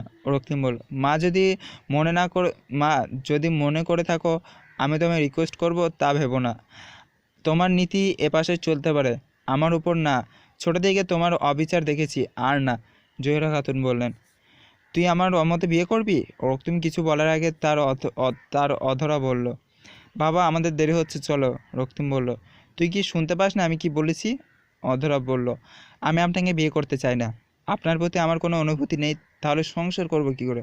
রক্তিম বলল, মিথ্যা খুব গুছিয়ে বলতে শিখেছিস তুই। অধরা বলল, এটা আপনার ব্যাপার, এখন আমাদের যেতে দিন, না হলে খুব খারাপ হবে, আমি নিজের ক্ষতি করে ফেলবো। অধরার কথা শুনে জোহরা খাতুন আর ফিতুলা বাঁকা হাসে, কারণ তাদের প্ল্যান একদম সঠিক কাজ করছে। কিছুক্ষণ আগে জোহরা খাতুন অধরার ঘরে গিয়ে তাকে বলেছিল, অধরা, আমি তোকে জানাতে চাই তোর বাবা আমার স্বামীর থেকে 5 লক্ষ টাকা ঋণ নিয়েছে। এখন যদি তোর বাবার কাছে সেই টাকা আমরা চেয়ে বসি তাহলে কোথা থেকে দিবে? তোর বাবা তখন তোর দোকানটাও হাত থেকে চলে যাবে, তখন কী হবে? অধরা বলল, আপনি কি চান? জোহরা খাতুন বললেন, এখন চুপচাপ এই বাসা থেকে চলে যাবি, তারপরে আমি সব সামনে নেব। অধরা বলল, তাই হবে। জোহরা খাতুন বাঁকা এসে বললেন, তাহলে সেই কথাই থাকলো। বর্তমান। অধরা দরজা পেরিয়ে বাসা থেকে বের হয়ে আসলো। রক্তিম সেই দিকে একদৃষ্টিতে তাকিয়ে রইল। অধরা বাসা থেকে বাইরে পা রাখতেই কেউ তার হাত পিছন থেকে শক্ত করে জড়িয়ে ধরলো। অধরা মনটা আনচান করে উঠলো। সে পিছন ফিরে দেখলো রক্তিম দাঁড়িয়ে আছে তার হাত ধরে। অধরা এবার এগিয়ে বলল, আপনি তো দেখছি বড্ড অসহ্য লোক, এইভাবে হাত ধরে দাঁড়িয়ে আছেন কেন? রক্তিম বাঁকা হেসে বলল, আমার ইচ্ছা হয়েছে তাই। অধরা বলল, অনেক নাটক দেখিয়েছেন, আর কোনো নাটক আমি দেখতে চাই না। তুই বসেন বললেন। রক্তিম, এখন কিন্তু অনেক হয়ে যাচ্ছে। তুমি তো ছোট বাচ্চা নাও যে জেদ ধরে বসে আছো, আশেপাশে লোক দেখছে। রক্তিম ভাবলেশহীন হয়ে বলল, তাতে আমার কিছু যায় আসে না চাচা। আপনি ভালো মতো জানেন আমি মানুষদের কথা কানে নিই না। পৃথুলা এগিয়ে এসে বলল, অধরার কথা তো কানেও নেও না, সে কি বলেছে শোনোনি? রক্তিম বলল, আমি ঠিক শুনেছি, আর কে তাকে এসব বলিয়েছে তাও জানি। পৃথুলা, তুই যদি 1000 চাল করতে পারিস, আমি কি একটা চাল করতে পারবো না? পৃথুলা ঘাবড়ে গিয়ে বলল, কী সব আবোল তাবোল বলছো? আমি কি করেছি? রক্তিম পৃথুলার কথা অগ্রাহ্য করে অধরাকে বলল, তুই এত বোকা কেন? চাচা বাবার থেকে টাকা নিয়েছে তার ঠিক আছে, কিন্তু সেই টাকার বিনিময়ে চাচির সব গহনা বাবার কাছে, আর শোন, কিন্তু সেই টাকার বিনিময়ে চাচি সব গহনা বাবার কাছে। আর শোন, দোকান কোথাও যাবে না, আমি তা গ্যারান্টি দিচ্ছি। অধরা অবাক নয়নে রক্তিমের দিকে তাকিয়ে রইল। জহিরা খাতুন মিনমিন করে বলল, সব জলে ভেসে গেল আমার, সব জলে ভেসে গেল আমার। অধরা বলল, তবুও আমি আপনাকে বিয়ে করতে পারবো না। রক্তিম শাওনের দিকে ইশারা করতেই সে মুচকে হেসে কোথাও চলে গেল। রক্তিম বলল, ঠিক আছে, কোনো সমস্যা নেই। তখনই রক্তিম অধরার হাত ধরে তাকে আচমকা কোলে তুলে নিল। এতে সবাই অবাক হয়ে গেল। শাওন ততক্ষণে গাড়ি নিয়ে হাজির। রক্তিম 1 সেকেন্ডও দেরি না করে অধরাকে গাড়িতে তুলে নিল। শাওন ধুম করে গাড়ি চালাতে শুরু করলো। চোখের পলকে ধুলায় মিশে গেল গাড়িটা। সবাই অবাক নয়নে সেখানে দাঁড়িয়ে রইল। রক্তিম অধরাকে কোলে নিয়ে গাড়িতে বসে আছে। তাদেরকে শাওন মিটমিট করে হাসছে। অধরা এখনও অবাক হয়ে আছে। রক্তিমের কথাই তার ধ্যান ভাঙল। রক্তিম বলল, শাওন, সামনে শওকত আছে, ওকে গাড়িতে তুলে নিস। অধরা এবার চিল্লিয়ে বলল, আপনি একটা খারাপ লোক, আমাকে দিয়ে আসেন মায়ের কাছে। রক্তিম অধরাকে পাশের সিটে বসিয়ে দিয়ে ওর বলল, বিয়ে হবে তারপর যাবে। অধরা বলল, বিয়ে করব না। কেন করবো আপনাকে বিয়ে?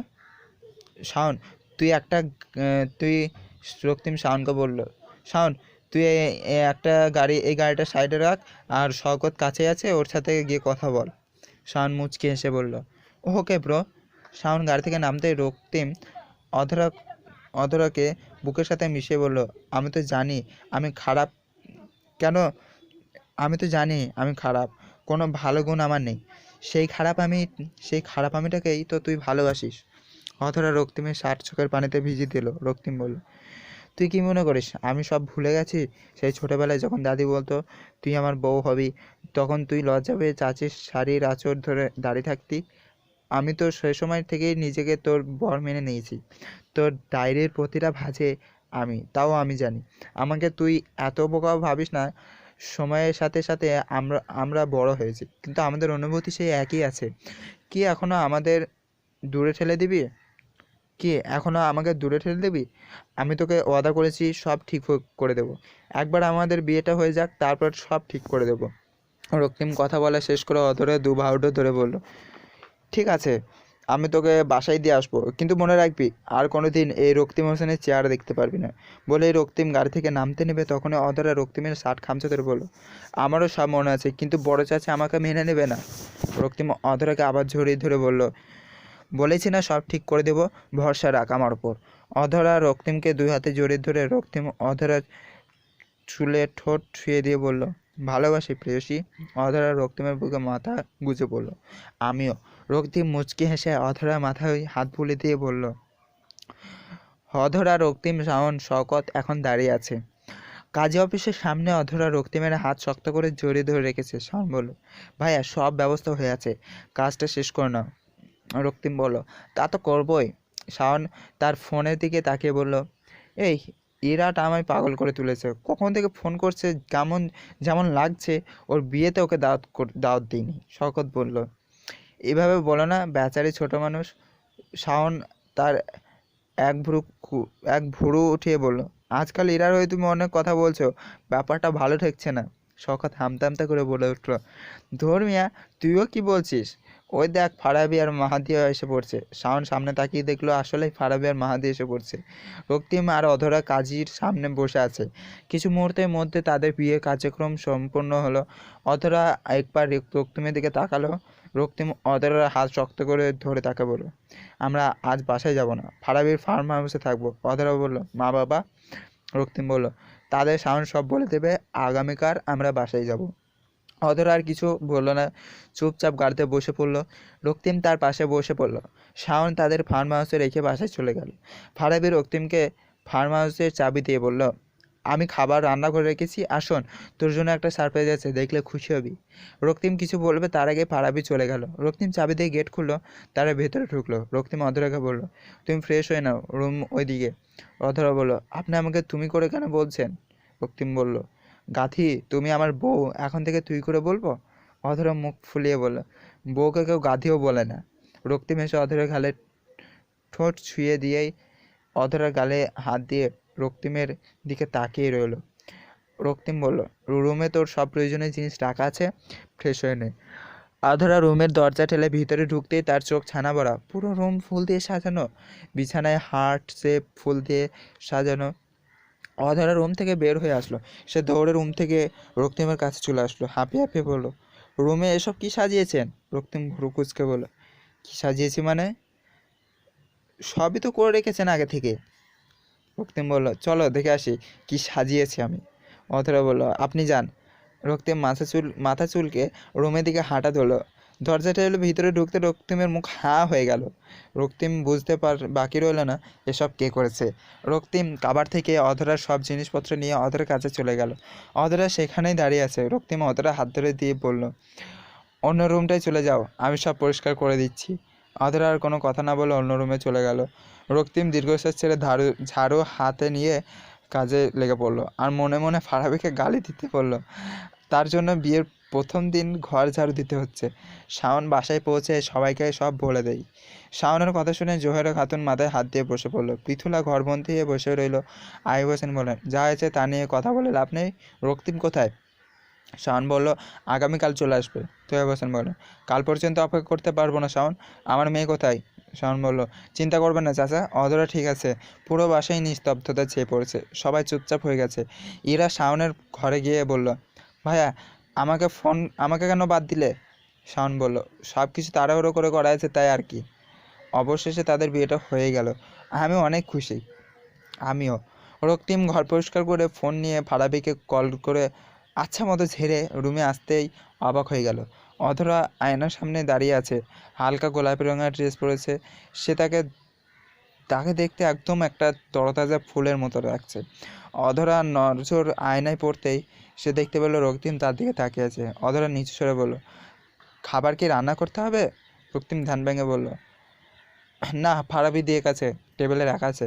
অধরা বলল, রাত অনেক হয়েছে, খাবার খেয়ে শুয়ে পড়ি। রক্তিম বলল, অবশ্যই। অধরা আর রক্তিম খাবার শেষ করে রুমে চলে আসলো।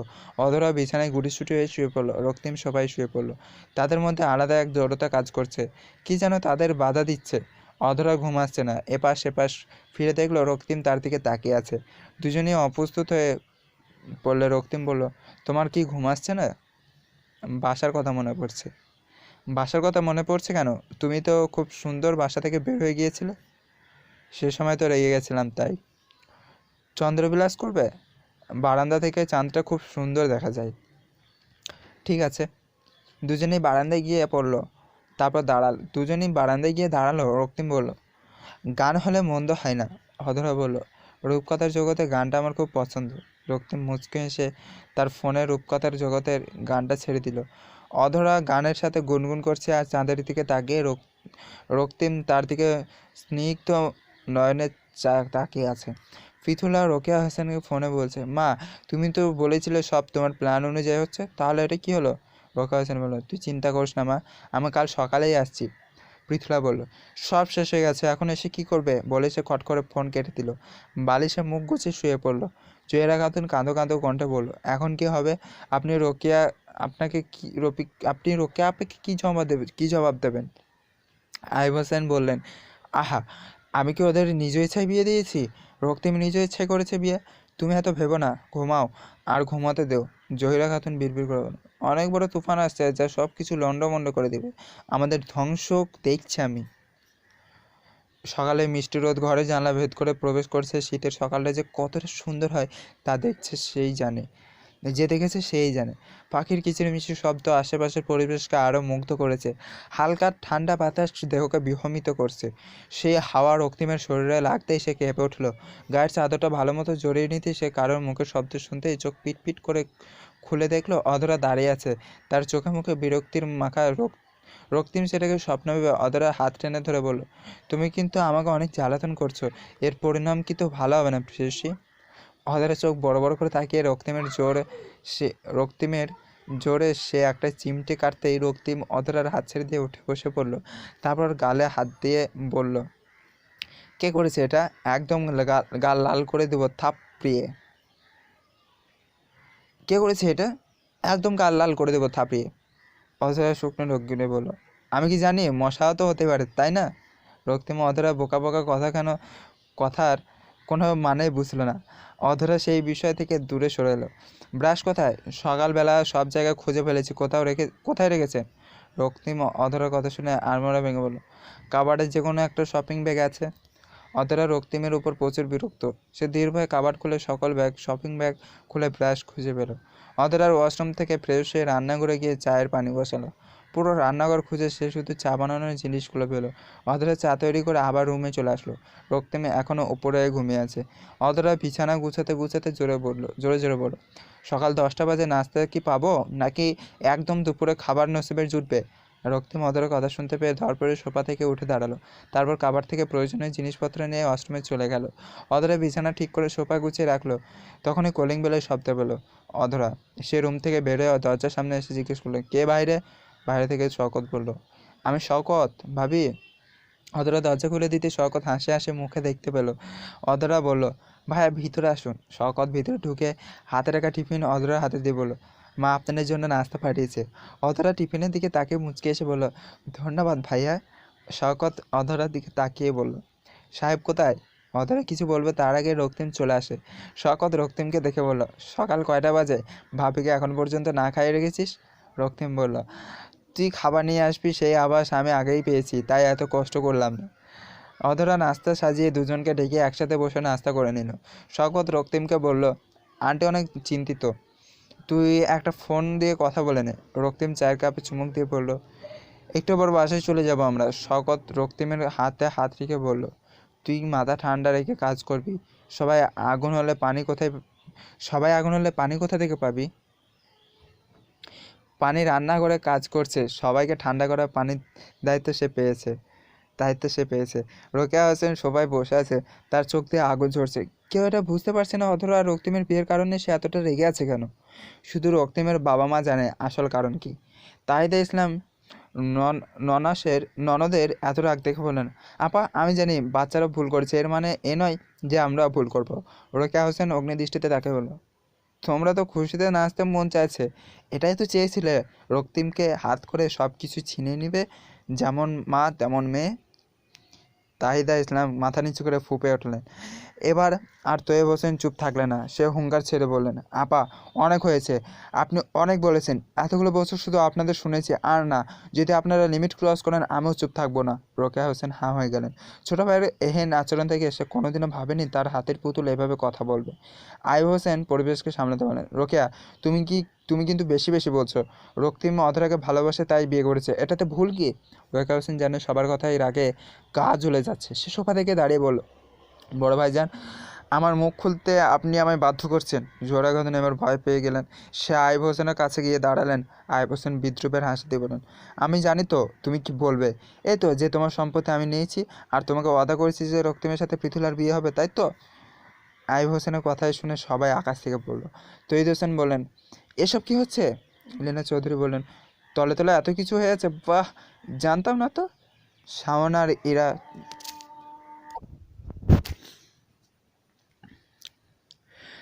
আর ইরা চুপ করে দাঁড়িয়ে আছে। পৃথুলা নিজের রুমে বসে সবই শুনছে। রোকেয়া হোসেন চুপ হয়ে আছে, কি বলবে বুঝতে পারছে না। আইয়ুব হোসেন বললেন, রোকেয়া, আমি কিন্তু তোমার কাছে যাইনি, বরং তুমি আমার কাছে এসেছিলে।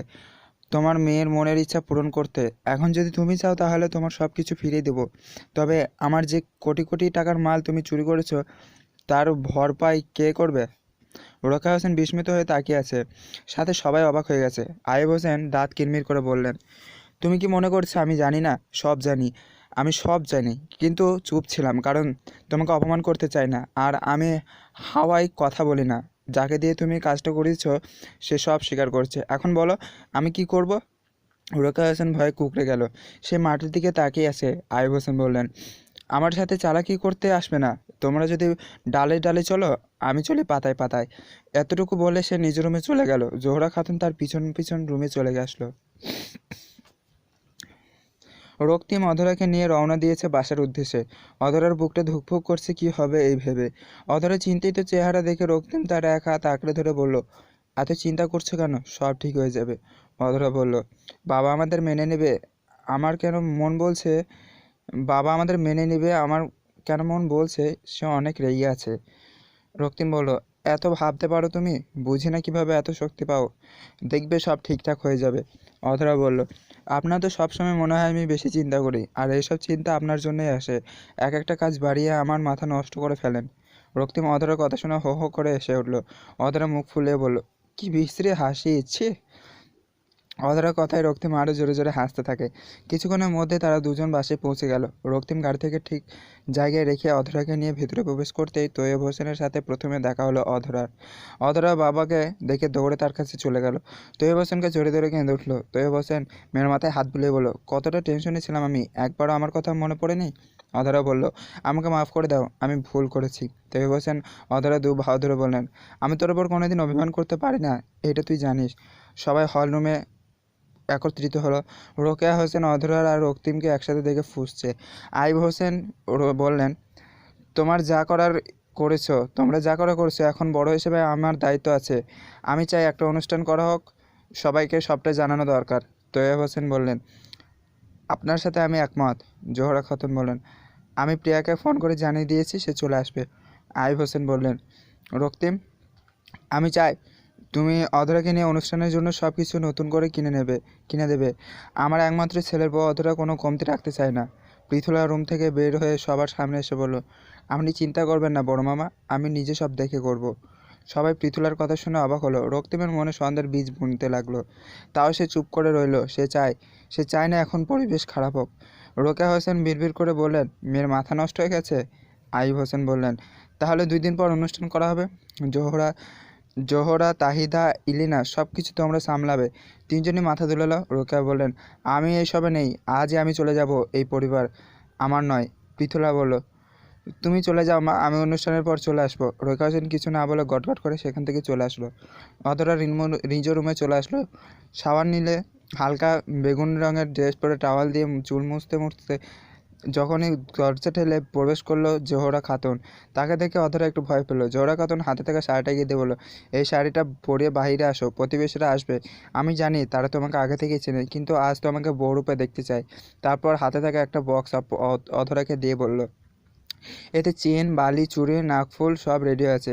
এসে পড়ো, পরে রেডি হয়ে এসে পড়ো। আর শোনো, রক্তিমের ঘরে চলে যাও, তার রুম থেকে বের হবে, নাহলে আবার কথা বানাতে সময় লাগবে না এগুলোর। বলে সে গটগট করে চলে গেল। অধরা তার চাওয়ার পানে তাকিয়ে এলো। একটু পর ইরা এসে অধরাকে রক্তিমের ঘরে নিয়ে যায়। ইরা রক্তিমকে বলল, ভাইয়া বাইরে যাও, আপুকে রেডি করাবো। রক্তিম বলল, আমার সামনে করা কী সমস্যা?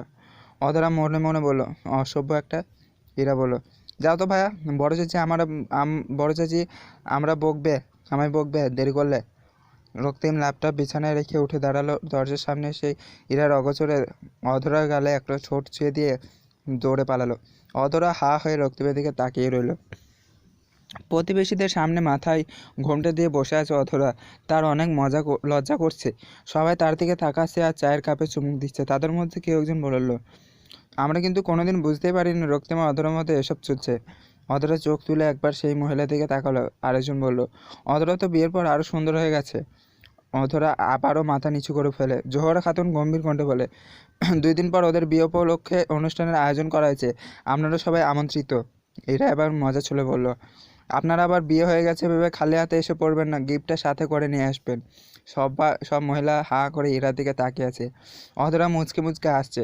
সবাই অধরাকে গিফট দিয়ে নিজ নিজ বাসায় চলে গেল। অধরা নিজের রুমে গিয়ে শাড়ি পাল্টে ফ্রেশ হয়ে কাউচে বসে পড়ল। বই আর খাতা নিয়ে পড়তে শুরু করলো। অনেকদিন এগুলোর ধারে কাছে যাওয়া হয়নি। এবার হয়তো ফেলের তকমা লেগে যাবে তার মাথায়। সে পড়ায় মনোযোগ দিচ্ছে, তখনই দরজা ঠেলে ঘরে চলে আসে রক্তিম। অধরা বই থেকে মুখ তুলে সামনে তাকাতে দেখতে পেল রক্তিম দেওয়ালের সাথে হেলান দিয়ে দাঁড়িয়ে আছে, পকেটে হাত গুজে। অধরা বইটা টেবিলে রেখে বলল, কী হয়েছে? আগামীকাল শপিংয়ে যাব আমরা। মাফ করবেন, আমি কোথাও যেতে পারবো না। আপনি করে নেন শপিং, আমাকে টানবেন না। সেই প্রিয়া আপুর বিয়ে থেকে শুরু হয়েছে, আমার পড়া অনেক বাকি রয়েছে, পরীক্ষা শুরু হয়ে যাবে। রক্তিম মনোযোগ সহকারে সব কথা শুনে বলল, জানবো তাই পড়তে হবে মনে রেখো। অধরা বলল, কোনোদিন দেখেছেন এসব নিয়ে ক্যাটক্যাট করতে? এতটুকু বলে অধরা কাবার থেকে একটা কম্বল কাউচে বের করে শুয়ে পড়লো তা জড়িয়ে। বই হাতে নিয়ে পড়তে শুরু করলো। রক্তিম বাঁকা এসে অধরার পাশে শুয়ে পড়লো। কম্বলটা নিজের শরীরে জড়িয়ে অধরার পায়ে পা তুলে দিল। ঘটনার আকস্মিকতায় অধরা কী করবো বুঝতে পারছে না। রক্তিমের ঠান্ডা পা তার পাকে স্পর্শ করতে অধরা চেঁচিয়ে বলল, আপনি পা সরান, ঠান্ডা পা আপনার, প্লিজ সরান, পা সরে যান। আপনি পা সরান, ঠান্ডা পা আপনার, প্লিজ সরে যান। রক্তিম কাঁচে হেলান দিয়ে আরও আয়েশ করে বলল, এভাবে শুয়ে থাকো, তাহলে দেখবে পা গরম হয়ে যাবে। অধরা এবার রেগে বলল, অসভ্যতামি করবেন না। আর আমার রুমে কেন এসেছেন? বড় চাচা বলে দিয়েছে অনুষ্ঠানের দিন পর্যন্ত আপনি আমার পাশে ঘেঁষবেন না। বের হন এখান থেকে। রক্তিমের এতে হেলদোল হলো না। সে অধরার কোমর জড়িয়ে ধরে শুয়ে পড়ল। অধরা বলল, কি মুশকিল রে বাবা। রক্তিম মুচকে এসে আরও নিরিবিলিভাবে অধরার কোমর জড়িয়ে ধরে শুয়ে থাকে। অনুষ্ঠানের দিন চলে আসলো। সবাই কাজে ব্যস্ত। প্রিয়ারাও চলে এসেছে। অধরার হাতে মেহেদি দেওয়া হচ্ছে। প্রিয়া অধরার পাশে বসলো।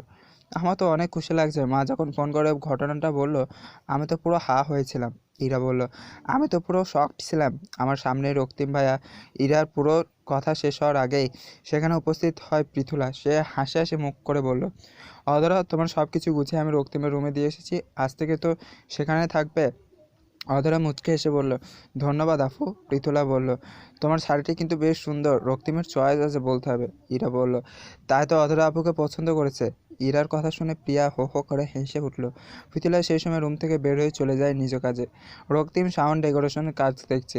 হঠাৎ রক্তিমের নজর গেল গেটে পড়লো। রক্তিম ছাদ থেকে গটগট করে নিচে সেই ব্যক্তির সামনে দাঁড়ালো। রক্তিমের আগমনে সেই ব্যক্তিটি একটু হকচকে গেল। রক্তিম বলল, ইফতি সাহেব, আপনি এখানে? ইফতি বলল, আসলে তৈয়ব আঙ্কেলের সাথে কথা বলতে এসেছিলাম। রক্তিম পা থেকে মাথা পর্যন্ত ইফতিকে দেখে নিয়ে বলল, দেখা করার কারণটা? ইফতি আমতে আমতে করে বলল, আমার মনে হচ্ছে আপনাদের বাসায় কোনো অনুষ্ঠান আয়োজিত হচ্ছে, আমি পরে আসবো। ইফতি চলে যেতে নেবে তখনই রক্তিম ইফতিকে বলল, অনুষ্ঠান তো অবশ্যই, আমার আর অধরার বিয়ের অনুষ্ঠান। আজকে রাতে আপনিও চলে আসবেন। ইফতি অবাক নয়নে রক্তিমের দিকে তাকালো। রক্তিম হালকা এসে বলল, ইফতি সাহেব, আপনি কি খুশি হননি? ইফতি বলল, খুশি হওয়ার কথা তো আমার না রক্তিম সাহেব, তবুও বলবো, সুখে থাকুন, অধরাকে আগলে রাখুন। বলেই সে এক সেকেন্ডও সেখানে দাঁড়ালো না, গটগট করে চলে গেল। রক্তিম তার যাওয়ার পানে তাকিয়ে বলল, জীবনের মোড় ঘুরতে সময় লাগে না, আমি দোয়া করলাম যাতে আপনিও সুখে থাকুন। অধরা রক্তিমের দেওয়া লাল শাড়ি সকল গহনা পরে তৈরি হয়েছে। বউ সাজে অধরাকে অনন্যাময়ী লাগছে। তাহিদা ইসলাম অথরাকে দেখে বলল, মাশাল্লাহ, আমার মেয়েকে তো অনেক সুন্দর লাগছে, কারো খারাপ নজর যাতে না পড়ে তোর উপরে। অধরা মুচকে হাসলো। প্রিয়া বলল, ছোট চাচি, সব মেহমান চলে এসেছে, রক্তিম ভাই স্টেজে চলে এসেছে, অধরাকে নিয়ে যেতে হবে। তাহিদা ইসলাম বললেন, অবশ্যই নিয়ে যাও। প্রিয়া আর ইরা দুজন অধরাকে নিয়ে ছাদে চলে আসলো। অনেক সুন্দর করে পুরো ছাদটা সাজানো হয়েছে। রক্তিম অধরাকে দেখে স্টেজ থেকে নিচে নেমে পড়লো। অধরা রক্তিমের সামনে এসে দাঁড়াতে রক্তিম হাত বাড়িয়ে দিল। অধরা কাপা হাতটা রক্তিমের হাতে রাখলো। রক্তিম খুব শক্ত করে অধরার হাতটা ধরলো। তারপর দুজনে একসাথে স্টেজে উঠে পড়লো। সবাই তাদের দেখতে ব্যস্ত। সবাই খুশি থাকলে একজন সহ্য করতে পারছে না তাদের একসাথে। সে হচ্ছে পৃথুলা। পৃথুলা চক্ষু নিয়ে এসে তাকিয়ে আছে তাদের দিকে। রক্তিম আর অধরা নানান পোজে ছবি তুলছে। পৃথুলা সবার পিছে দাঁড়িয়ে ক্ষোভে ফেটে পড়ছে। বুকে চিনচিন ব্যথা করছে। পৃথুলা দ্রুত পায়ে ছাদ থেকে নেমে নিজের রুমে চলে গেল। ধপাস করে দরজা বন্ধ করে কাবার থেকে মদের বোতল বের করে গটগট করে তা খেতে লাগলো। লেহেঙ্গার ওড়নাটা ফ্লোরে ফেলে দিল। অনেক হয়েছে ভালোগিরি, এখন সবাই দেখবে পৃথুলার খারাপ রূপ। অধরাকে মরতে হবে, রক্তিমকে একা বাঁচতে হবে। আমি যে কষ্ট অনুভব করছি তা ওকেও পেতে হবে। ছাদে সবাই ব্যস্ত। ইরা অধরের সাথে দাঁড়িয়ে ছবি তুলেই যাচ্ছে। শওকত তাদের পাশে দাঁড়িয়ে আছে। শাওন তা লক্ষ্য করে শওকতকে কানে কানে বলল, আমার বোনের সাথে তো অনেক ছবি তুললে, এখন আমার সাথেও ছবি তুলো। শওকত বলল, তুমি কি বলছো এসব? চোখে যা দেখেছি তাই বলছি। শাওন, আমার তো এখন চাকরিও হয়ে গেছে, ভালো বেতনও পাই, মা আর আমি ছাড়া তো পরিবারে কেউ নেই। তুমি যদি ব্যাপারটা একটু দেখতে। তো এখন কি করবে? আন্টি আর আঙ্কেলের সাথে একটু কথা বলো আমার ব্যাপারে। দেখছি, কিন্তু শর্ত একটাই, আমার বোনের সাথে কোনো প্রেম করতে পারবে না। শওকত বলল, তোমার হুকুম মাথার উপরে রাখবো। রক্তিমের রুমে বসে আছে অধরা। বিছানায় গোলাপের পাপড়ি ছড়িয়ে ছিটে রয়েছে, বুকটা ধুকধুক করছে। একটু আগে প্রিয়া এসে তার বিছানার মাঝে বসিয়ে মুচকি হাসি চলে গেল। অধরার কেমন জানি অদ্ভুত ফিলিং হয়ে আসছে, ভালো লাগা সব একসাথে কাজ করছে। হঠাৎ বাইরে থেকে চেঁচামেচির আওয়াজ আসতেই অধরা অনেক ঘাবড়ে যায়, কিন্তু পরক্ষণেই তাদের কথা শুনতে পেয়ে অধরা লজ্জা পেয়ে লাল হয়ে যায়। সবাই রক্তিমের ঘরের দরজায় দাঁড়িয়ে আছে। রক্তিম কোমরে হাত দিয়ে দাঁড়িয়ে আছে। প্রিয়া বলল, এভাবে দাঁড়িয়ে না থেকে পকেটটা হালকা করো, তোমার জন্যই ভালো হবে। রক্তিম বলল, চেহারা দেখো আয়নায়, তারপর টাকা চাইতে আসিস। হীরা বলল, ভাইয়া ভুলে যাও না, রুমের ভিতরে যেতে দেবো না, দরকার পড়লে আমি অধরা আপুর সাথে থাকবো। শাওন বলল, ভাইয়া চিপাই পরে কেমন লাগছে? রক্তিম শাওনের দিকে তাকিয়ে বলল, তোর বউ যখন আসবে তখন দেখিস কি করি। শাওন বলল, বিয়ের রাতে চলে যাব কক্সবাজার, একদম নেটওয়ার্কের বাইরে। রক্তিম পকেট থেকে 5,000 টাকা বের করে প্রিয়ার হাতে দিয়ে বলল, এতে চালিয়ে নে, আর যদি প্যাক করিস ঠাঁটিয়ে চড় দেবো। প্রিয়া টাকা নিয়ে বলল, আমাকে রাহান রাখছে, চল শাওন চল। শাওন বলল, অল দ্য বেস্ট ব্রো। রক্তিম বলল, গেট আউট। শাওন শীষ বাজাতে সেখান থেকে চলে গেল। রক্তিম দরজাটা রুমে প্রবেশ করতেই তার চোখ আটকে গেল বিছানায় বসে থাকা নববধূর উপর। চোখ যেন পলক ফেলতে চাইছে না। রক্তিম ধীর ধীর পায়ে এগিয়ে গেল অধরার দিকে। অধরা খামচে ধরল শাড়ি। তার কেন জানি মনে হচ্ছে এখনই সে জ্ঞান হারাবে। রক্তিম বিছানার কাছে এসে সে ঘোমটা তুলে দিল। অধরার ঘোমটা সরাতে গিয়েও সে হাত গুটিয়ে নিয়ে বলল, এক হাত ঘোমটা দিয়ে বসে থাকার কোনো মানে নেই। সেই ছোটবেলা থেকে তোমাকে দেখে আসছি, নিজ দায়িত্বে ঘোমটা সরিয়ে নাও। এতটুকু বলে সে অধরার পাশে শুয়ে পড়ল। রক্তিমের চোখ এখন সিলিং ফ্যানের উপর।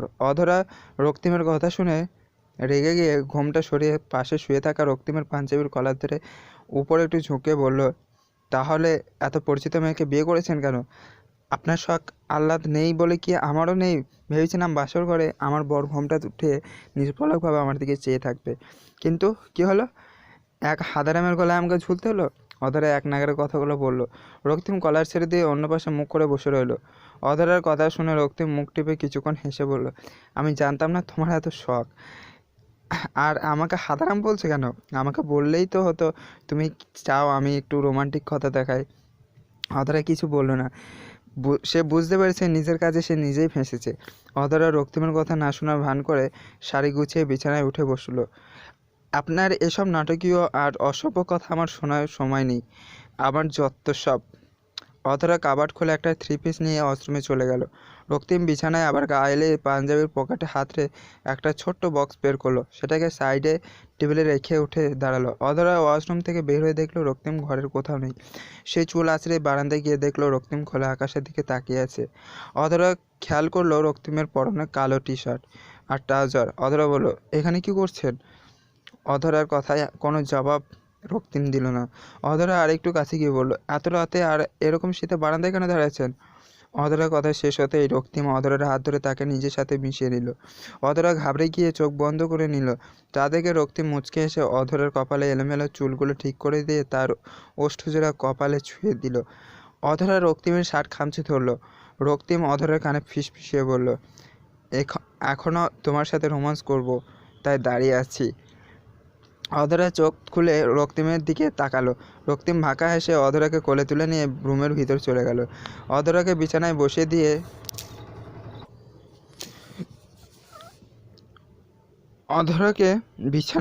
দিয়ে সাইড টেবিল থেকে বক্সটা নিয়ে খুলে সেখান থেকে একটা আংটি বের করে অধরা আঙুলে পরিয়ে দিল।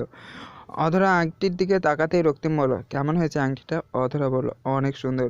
রক্তিম অধরার গাল ধরে বলল, আমাকে অনুমতি দিবে তোমাকে নিয়ে ভালোবাসার জগতে পাড়ি দিতে? রক্তিম আমাকে অনুমতি দিবে তোমাকে নিয়ে ভালোবাসার জগতে পাড়ি দিতে? তোমাকে আমার সাথে মিশিয়ে নিতে চাই, অধরাকে আমি নিজের করে পেতে চাই। আমাকে কি দেবে সে অনুমতি? বলো না প্রেয়সী, নিবে কি আমাকে নিজের করে? অধরা চোখ বন্ধ করে সব কথা শুনলো। অধরা রক্তিমকে শক্ত করে জড়িয়ে ধরল। দিয়েছে আপনাকে অনুমতি। রক্তিম আর এক মুহূর্ত দেরি না করে আষ্টেপৃষ্ঠে জড়িয়ে ধরলো অধরাকে। ভালোবাসার জগতে পাড়ি দিল তারা। এই অন্ধকার রাত আজ তাদের ভালোবাসার সাক্ষী। শীতের রাতে হিমেল হাওয়ায় তাদের ভালোবাসা হাওয়া বোঝে। রোদের রোশনি ও রক্তিমের মুখে পড়তে সে কুঁচকে ফেলল। ধীরে ধীরে চোখ খুলে উঠে বসলো। এদিক সেদিক চোখ বুলেকে অধরাকে খোঁজার চেষ্টা করলো। তখনই ওয়াশরুম থেকে বের হয়ে আসলো অধরা। হালকা কলা পাতা রঙের শাড়ি পরেছে, চুল টাওয়াল দিয়ে মোড়ানো। রক্তিম তাকিয়ে আছে অধরা সেই চেহারার দিকে। অধরা আয়নার সামনে দাঁড়িয়ে টাওয়ালটা খুলে ফেললো। ভিজা চুল থেকে টুপ টুপ করে পানি পড়ছে। অধরা চোখ তুলে আয়নার দিকে তাকাতে দেখতে পেল রক্তিমকে। অধরা রক্তিমের চাহনির দিকে লজ্জা পেয়ে হালকা হেসে টাওয়ালটা দিয়ে মাথায় মুছতে লাগলো। রক্তিম বিছানা থেকে উঠে ধীর পায়ে অধরার পিছে দাঁড়িয়ে পড়ল। অধরা রক্তিমের উপস্থিতি টের পেয়েও কিছু বলল না। রক্তিম অধরাকে পিছন থেকে জড়িয়ে ধরল। রক্তিমের স্পর্শ পেয়ে অধরা কেঁপে উঠল। রক্তিম অধরার ভেজে চুলে মুখ গুজে বলল, আমাকে কেন ডাকনি? আপনি নাক ডেকে ঘুমাচ্ছিলেন তাই ডাকেনি বলে সে নিজেকে রক্তিম থেকে ছাড়িয়ে বলল, আমি এখন রান্নাঘরে যাব, তাই দেরি হয়ে যাচ্ছে।